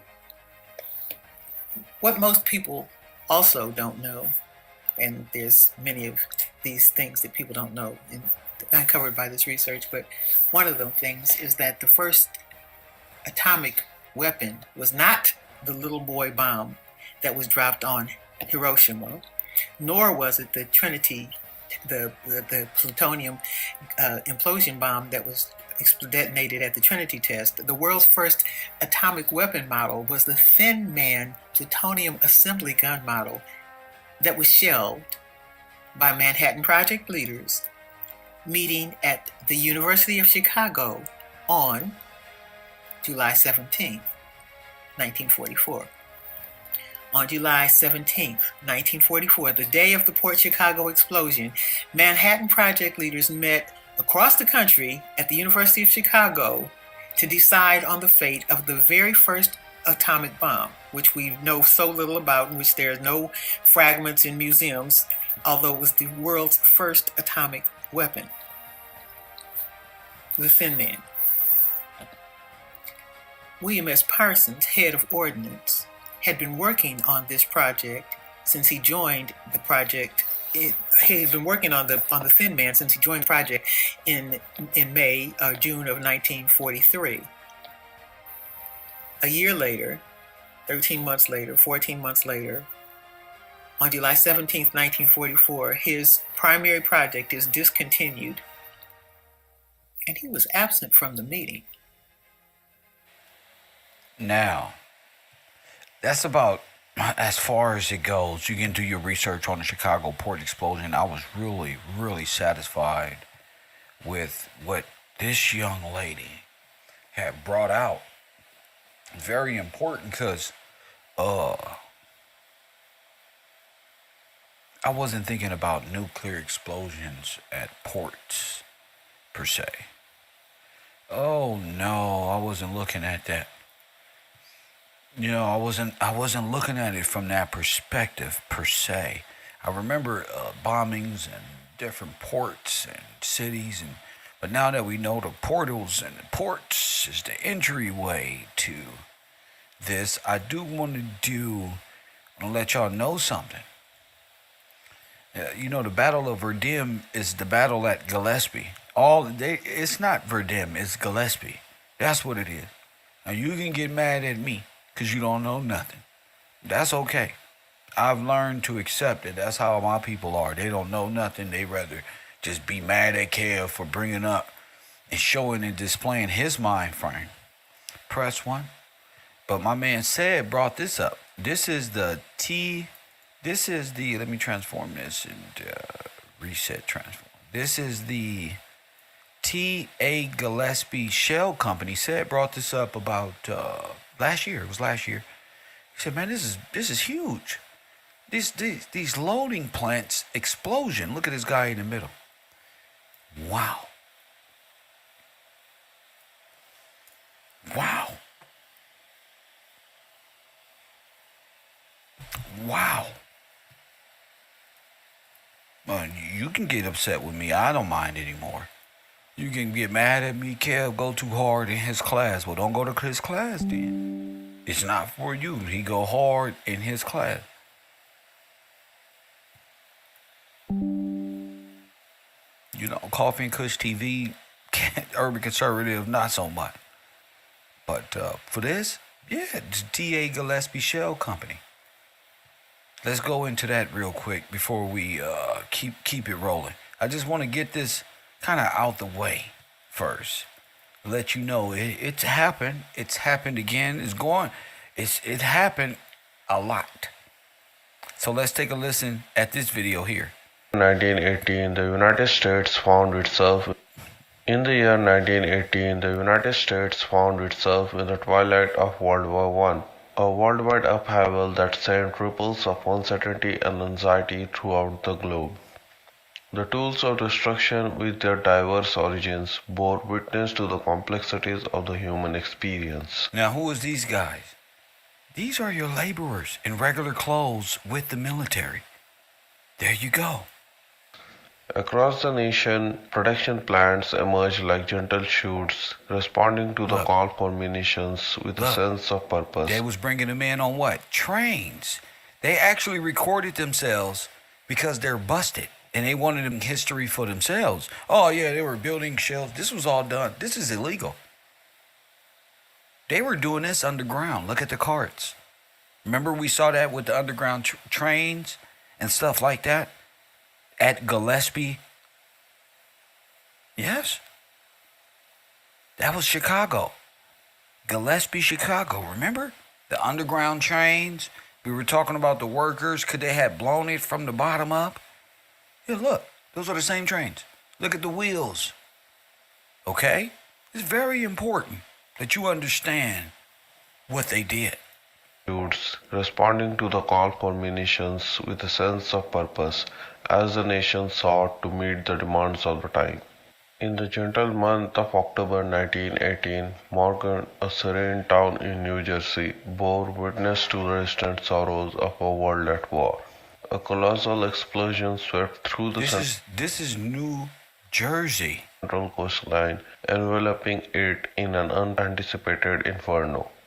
In that instant, Morgan discovered itself in the midst of a passing tempest, a story of fortitude within unforeseen turmoil.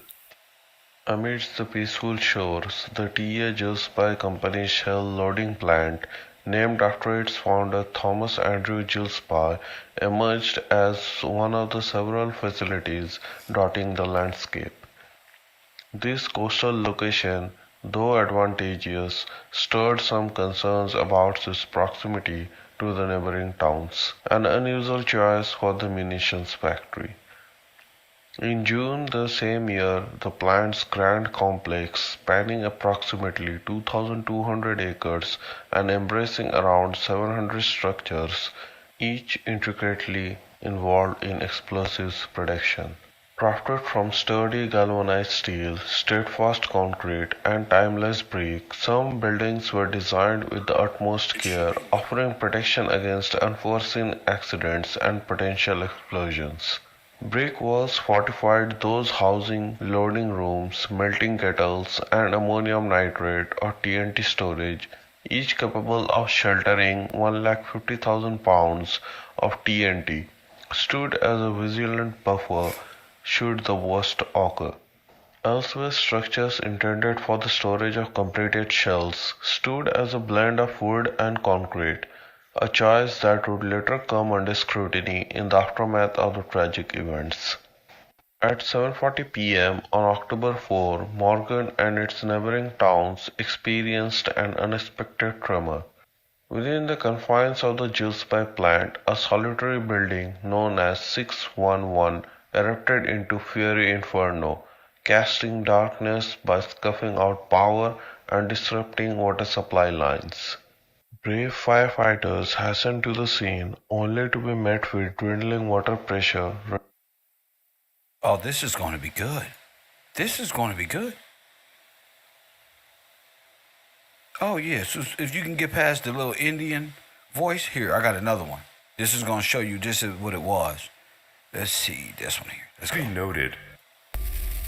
Let's go. On October 4th, 1918, a massive explosion tore through the building 611 of the T.A. Gillespie shell loading plant in the Morgan area of Sayreville, New Jersey. The munitions plant building, which was heavily staffed to produce munitions for World War I, was flattened, killing everyone inside. Worse still, the fire was quickly spreading to the other buildings in the compound, which were everybody was atomized.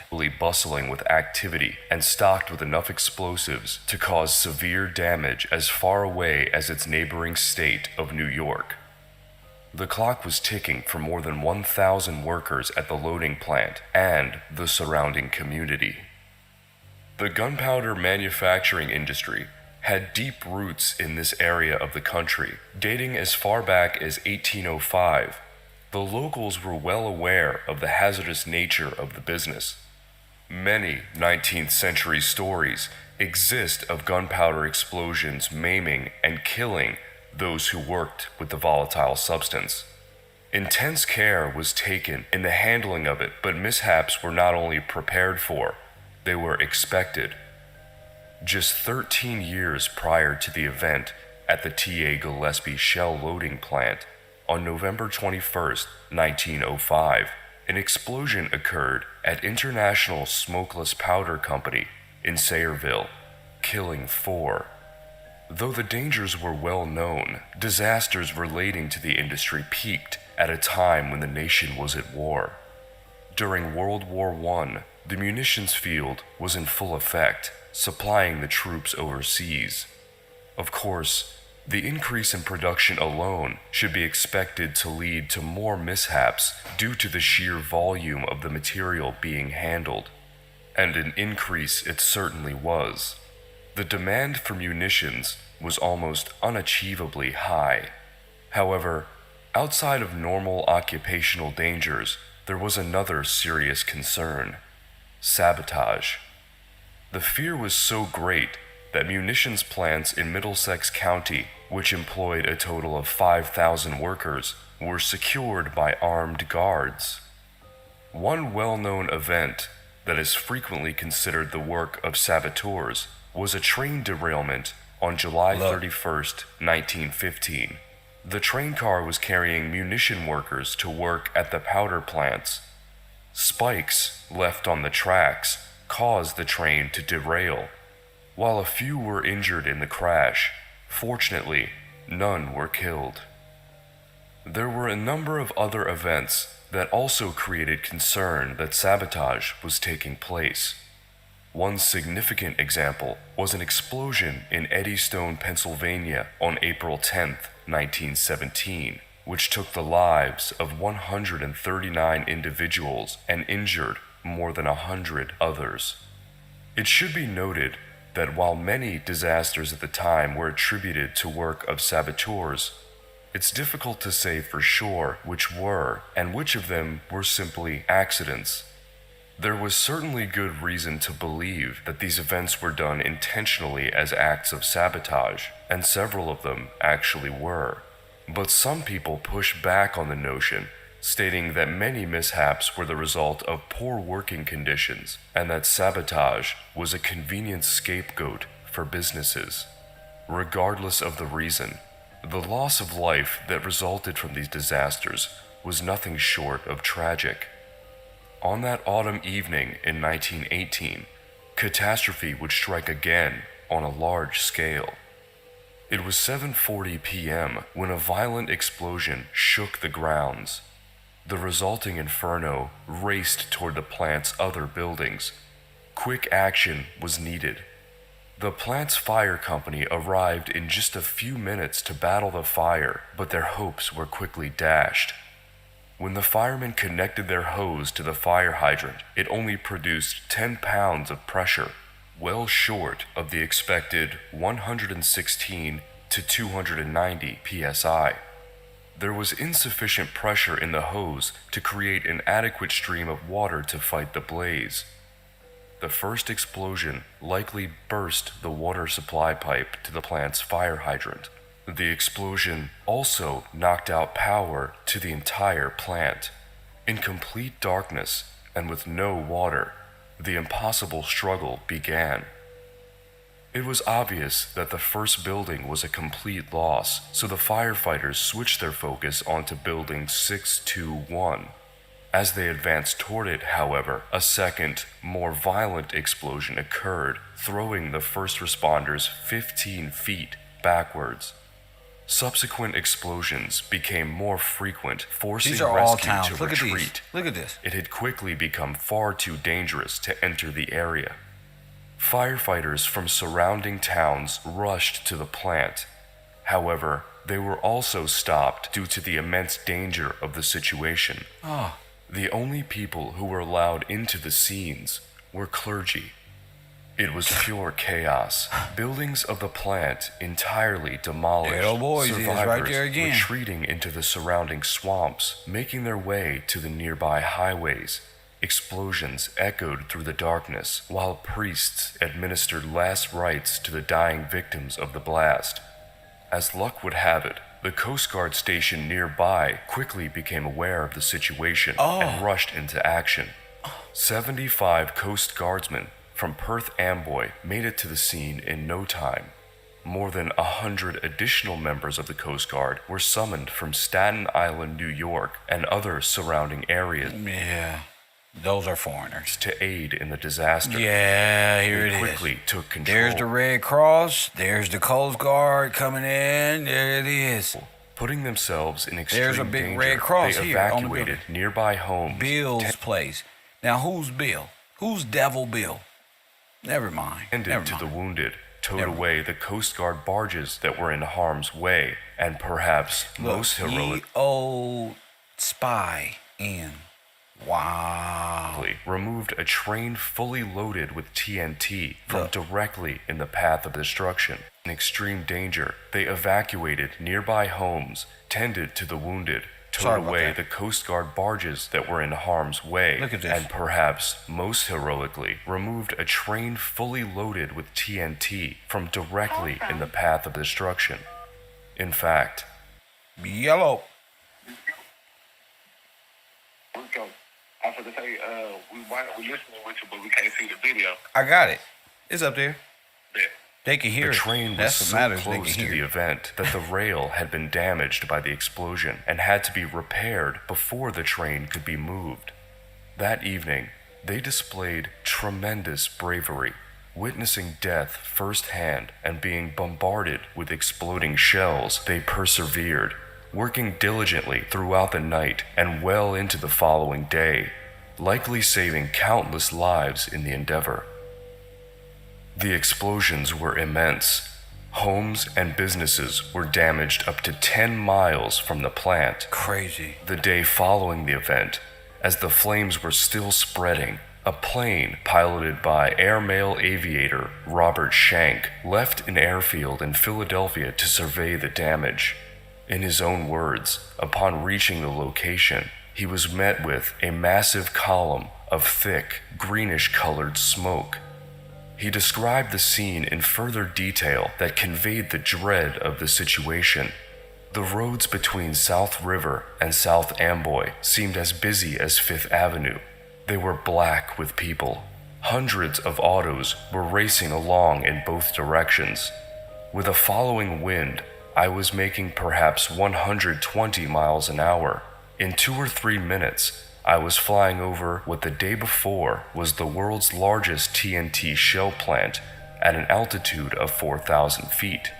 The place was unrecognizable. The whole 8 square miles that the plant covered was one vast volcanic crater of dull red flames, bursting shells, and bright flashes as one magazine after another went sky high. This Big, is like cavernous holes This is told World War where a I for magazine show, or or shop one once stood. WW. Between me and the earth was a ragged bank of vile smoke. In all, approximately 100 people died in this disaster, and more than 100 others were injured. 325 of the plant's 700 buildings were destroyed.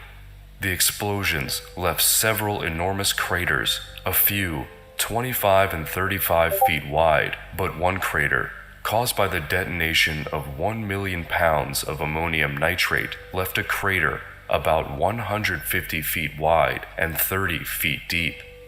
It was not just the T.A. Gillespie plant that was damaged, however. The entire city had felt the effects. The evening of the explosion, the entire city eventually evacuated. Upon their return, they found that most houses were structurally sound, but were missing windows and had noticeable superficial damage. The Red Cross coordinated assistance to the devastated city. Told you, bro. The Red Cross brought them, bro. I told you. I fucking Churches, told police you, bro. stations, schools, I said railroad it, bro. stations, a previously abandoned hotel, and other such buildings said in the it, champ. community were set up to provide temporary housing know the for play. the more Here than they 1,000 dislocated citizens. Pretending that they're Jews As and the pilgrims catastrophe and took shit. place at the same time as the infamous Spanish flu pandemic, severe illness was a significant concern. Look, 300 million people, new influenza. Oh my goodness, the flu. How many? They need to explain 300 million people deaths, bro. I told you, bro. I told you, bro. Not like I told you, nigga. 300 million, nigga. I told you I found the bones. I told you when I found the bones that the bones talked to me. I told you they saying, Kev, you found us. They say, Kev, you ain't nobody on earth ever looked for us, bro. I told y'all that when I found all the bones, bro. Then we double backed and found all the bones in Cuba, bro. And then we double back. They 300 million, bro. They started destroying our communities and they used vagrancy laws after the fact to get the people up out of there. Meaning they used that. Oh, we got to get out of here. Get on the train. Gotta go. You never made it out the train. Kevin Gillespie is telling a story from point zero and in reverse. Press 1. Easy work. Easy work. Hit that like button. The crowds of the newly homeless. Again, we talked about these evacuations, these excavations, what made our people get on the train. We talked about these pandemics, the early flu vaccine, all of these things that came up dealing with Red Cross. Why are they putting it all in this? Because it's all taking place in the early 1900s, a few grandmas ago. Hit that like button. This disease would add insult to injury as a number of dislocated families became infected and several died as a result. 50 million. While the Red Cross provided Let me ask y'all something. How many people died in World War I? How many people did the Bolsheviks kill? Same shit, bro. They did this, my nigga. They did this. The Red Cross, the federal government, the Bolsheviks, all of them as one. The United States, I'm saying it. United States federal government released a pathogen on black people to kill them and genocide them out of existence. The Red Cross is in fact the Nazi regime, put in power by none other than the Pope, Rome, who owns the federal government by way of the Holy See. Press 1. Now y'all can sit around and live in a fantasy. I got things to do. See, God has ordained Mr. Gillespie. It's in me blood, mate. It's in me blood. They genocided you out of. Margaret Sanger is right here. So while this is going on, they hit you with sterilization. Didn't I tell you how many people like McDonald's? How many people did they do this to? They murdered everybody. The explosions, the perilous states. Here comes the the influenza, okay, and the genocide, and then the Black Death, and then there's millions of you missing because the hospitals had to put all y'all on trucks and develop product for Mr. Fauci down there in Wuhan, who want to take blood, stem cells, and everything else. No, you gonna believe in God when I'm finished. There ain't gonna be nothing left. You ain't gonna have no other God but the God that the Bible speaks of when I show you the truth. Here it is, nigga. This is what I tell black men. How dare you sit in my classroom and act like I'm not teaching nothing? How dare y'all take me? You see why I feel I'm taken for granted? See? Because I'm right. I'm missing 400 million of King George's people who were murdered, bro, and genocided and put on trains and put in fucking fires underground and destroyed, and wonder why we ain't got shit. Tupac said, somebody got to explain why I ain't got shit. Well, I'm doing a great job. Press 1? No, but hell no. I let my sweater go. Press 1. This is good work. Shout out to Russell Bruce with that $25 donation. Abdullah for keep going, bro. Shout out to you and TC and shout out to Deborah Nichols. Shout out to y'all for supporting this broadcast, this truth, bro. Supporting this truth. Ain't nobody gonna tell you what happened to you. I am. Thank you, Royal Purple, for supporting me, bro. Sis, I just say bro a lot, but you know, that's what I mean. When the sister take her little, Kev, you be talking too much, or that's my Patreon. If I don't want to take $5, I don't want to. If I don't want to take $10 to get these notes, I will stay up. We stay up all night, a lot of us, bro, to do and say these things on tomorrow's show. I ain't giving them nothing, man. Fuck that. This shit free. It is free, bro. Give out the kindness of your heart, bro, but don't think I gotta be your friend. That's facts, bro. You're not about to take advantage of me personally. Take the knowledge and wisdom, I give you that. But you're not about to fake it to make it. Much needed aid to the needy in the area. I was standing up here and fighting for over 300, 400 million aborted fetuses by Margaret Sanger and Planned Parenthood. Y'all up here looking at me like I said something against you and your feelings because you a part of it. I don't give a damn how many of abortion you had. I know why. I'm not talking about you. I don't got to the root of the problem. And you in my way. I don't care about your little made up face or your makeup you got on when you trying to hide all the aborted fetuses you had. I mean, I'm telling the truth, bro. I don't care. Y'all don't even believe in the same God I believe in. My God got me doing this. Y'all God got y'all shutting the fuck up and doing bad things, bro. My God got me speaking out against the world, bro. Your God got you trembling in your boot, scared, nigga, and your God is you. So your God and you is a fucking coward. I don't fuck with cowards. I don't fuck with busters. I can't integrate. Press 1. I ain't no integrating with no God, no person who believe he God walking around this earth talking shit and still paying rent. Press 1. Shut up. God ain't gave him no knowledge and wisdom, just knowledge that he's got. Get out of town. Press 1. All of this is genocide. This is war against the people. This is a destruction of all the ports. This is where all your sailors is. This is the disconnection and react where they at. Now they got a whole fucking underground tunnel of rats and army men living under you, and you sitting around, oh man, I wonder who's snitching and who niggas don't deserve to live. You don't deserve to be on earth fighting for nothing. You deserve to work for the bank. Shut the fuck up and be a slave. That's what you deserve. You too quiet to be under servitude. You too relaxed. I wake up. Look how fly I am. I can be doing anything, but I'm mad, nigga. I wake up with purpose. Up mad, nigga. I wake up mad just so I can get on this internet and do this. Ain't no other man I know wake up with this type of shit on his heart. Most niggas wake up with nothing on their heart. So they got to do bad things. You feel me?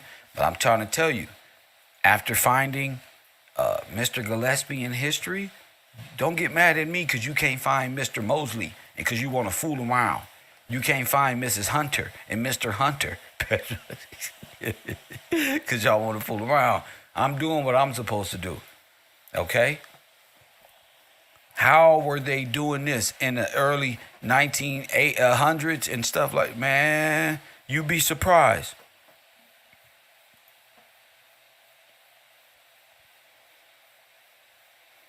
They had material to destroy every port right there. Press one. You wasn't supposed to do nothing with these people at all. You weren't supposed to do nothing with them. Otherworldly shit. Where's this? There it is. Because you afraid of your slave master. That's why. That's why you can't say nothing. You trying to get me to be afraid of the same things you're afraid of. See, you don't got the balls to stand up to the whole federal system and say, you're under arrest. Sir, press what? Fuck that. Nah, bro, you a coward. Y'all cowards. Y'all work with them. Y'all, this system ain't lawful. They took over our system, your kingdom. You don't deserve a patriarch. You deserve a matriarch. You don't deserve to live, you don't deserve reparation. You deserve food stamps. That's what you deserve. You deserve to live under the same women that's been with these people, disregarding your sons forever and ever, because you don't deserve no lineage. What you need a name for, you ain't going to fight for it. I'm fighting for the Gillespie name every day that I wake up. I'm not just saying it. I know I got a microphone and a camera, and right here I fight for it. Look on the screen. How they use bombs to destroy you. Look, I put the evidence right there in the cartoon too. See? 1WW plots. There it is. You see them? You see, that's the cartoon. That's them. You understand? That's the cartoon. Behind Liberty is a what? Man with a what? One of these cannonball. This is them, bro. You see, you afraid. I'm not afraid. I got something to live for. See, I got something to do. I got purpose. And it ain't fucking around playing with people who are playing in life. Look what we found. The whole takeover. We pretty much, the American Revolution and World War I is the overthrow of all of the mines and workers. They took over all the mines and the railroads. They bombed all of them. Oh my goodness. Press 1. Time to get active. Y'all making me mad. Press 1. They making me mad. They ain't gonna be able to hold on to Kevin in a minute. They ain't gonna be able to hold on. It's time, family. I told y'all to do y'all research. Not copy and paste. Press 1. SG, you putting too many. You ain't calling in, SG. You playing around. We got a victim. We got a victim. Hold up, said I'm finna put you on the air. SG playing. We got a victim. We got a victim. Doing all that talking, ain't doing no homework, ain't gonna make it here. Press 1. Coffee and Kush TV, you on the air. What up? Hello? Yes, sir. Hey, what's up, Kevin said? That's right. Go ahead. So I got a question, bro. Yes, sir. So these munition plants, are they really post office? Yes. You remember? Yes. You remember the send the silver to make the bullets? Yes, sir. So these are actually post offices converted during wartime to be munitions plants. Go ahead. You got the flow.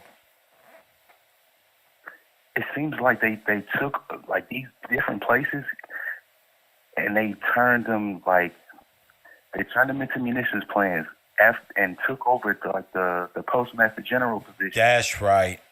Mr. Butts. It was leased out. Yeah, leased out. The land in the buildings leased out. And they robbed them with the send in the silver and make the bullets, and they never paid it back. They never I guess acknowledged the bonds. The Liberty bonds. Yes. Go ahead. So, okay, so you remember that picture you put up yesterday with the 12 numbers on it, with the guy he's standing on the sun and all You know that? what's funny? You know what's funny? I was just about to pull that up for the people right now as you speak. So, of course, I remember. Go ahead. So number 1 was San Francisco, right? Wait. Is that? Was it? So it looks like, I mean, somewhere in there, that could be San Francisco. That could be the timeline right there. And how they was going to do it? Or, well, not how they were going to do it, which is they hit places. And they turned all 12 of those places into the Federal Reserve Bank.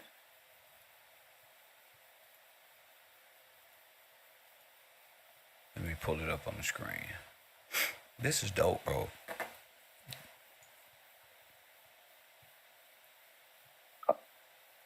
It's crazy to think that they would use like the propaganda, like the space propaganda and all that, and the bombs coming from out the sky, making people look in one way, and they coming from a whole different way. Where they coming from? From underneath. From underneath the ground. Mm-hmm. I mean, that could also explain flooding too. Like they blowing up sewer systems. There you go. And the water is coming up from the bottom, and the fire is coming up from the bottom. And that's, you know what that does with fire, molten metals, and this atomic. That's more explosion. Yeah, and you remember they was saying like what was that gas they would use? He was just saying something like ammonium gas. Or something, yeah. It was like ammonium gas. Yes, gas masks. like That's they why they gas- had all them gas masks, because it was protecting them from the gases that was coming from the bottom. Yes, sir. Makes perfect sense. So with that too, like with that ammonium gas, remember I sent you that video when you were saying like, I want to figure out how they got the skin off of these people. Yes. And I put in the maceration. I put maceration in there. So that possibly looks like with ammonium gas like that. Take the skin and right them off. Dipping the people in water, it take the skin right off. Making them look like walking around zombies. You got to put them down. Mm-hmm. And they explain they Oh use my that goodness. science on making like the whatever they talk about, this primordial ooze and all that. That's the skin of the people. That's the people's skin. They talk about the primordial black ooze, and I remember you and I forgot who that was yesterday. Were talking about how they use like this black tar to do the streets and stuff like that. Oh, like coal. Yes. We're going to talk about how they use coal to, how they used black bodies to, oh my goodness, I can't even say it, bro. Go ahead, bro. This is insane. Remember, all of the trains was running off of coal. Remember, every engine was running off of coal, and we had better engine. We had electric cars, so we didn't need that. And now we know why they were using coal. Why were they using coal? Because they were burning the bodies, bro. They were burning it. Sir. Yes, sir. Oh my goodness. For that many people, you will have to figure out a ingenious way to hide it all.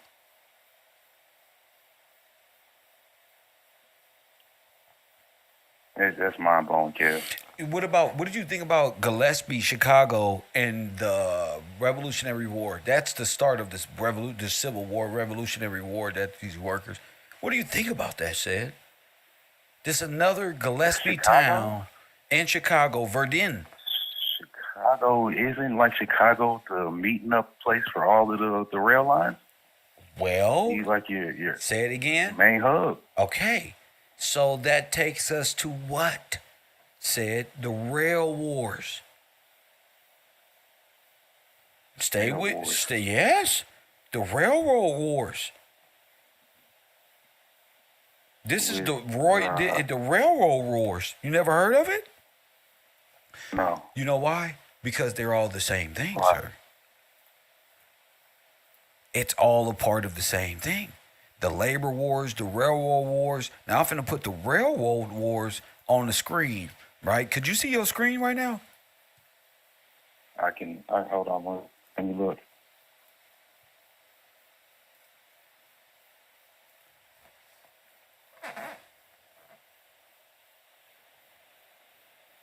Look at Kev. Told y'all I was gonna get him. Press 1. Royal George. Huh? Isn't that the same time around Statue of Liberty too? Sir, 1886. Participants: Denver, Yeah. Rio Grande, Western Railroad, Artesia, Topeka, Santa Fe Railroad, Central Pacific Railroad, Sacramento Valley Railroad, Rock Island Railroad, and of course, the Oregon Truck Railway, which is Mr. Gillespie's, or George Washington Gillespie's, going through Oregon. So, what do we have here, sir? Talk to me. Yeah, the conspiracy.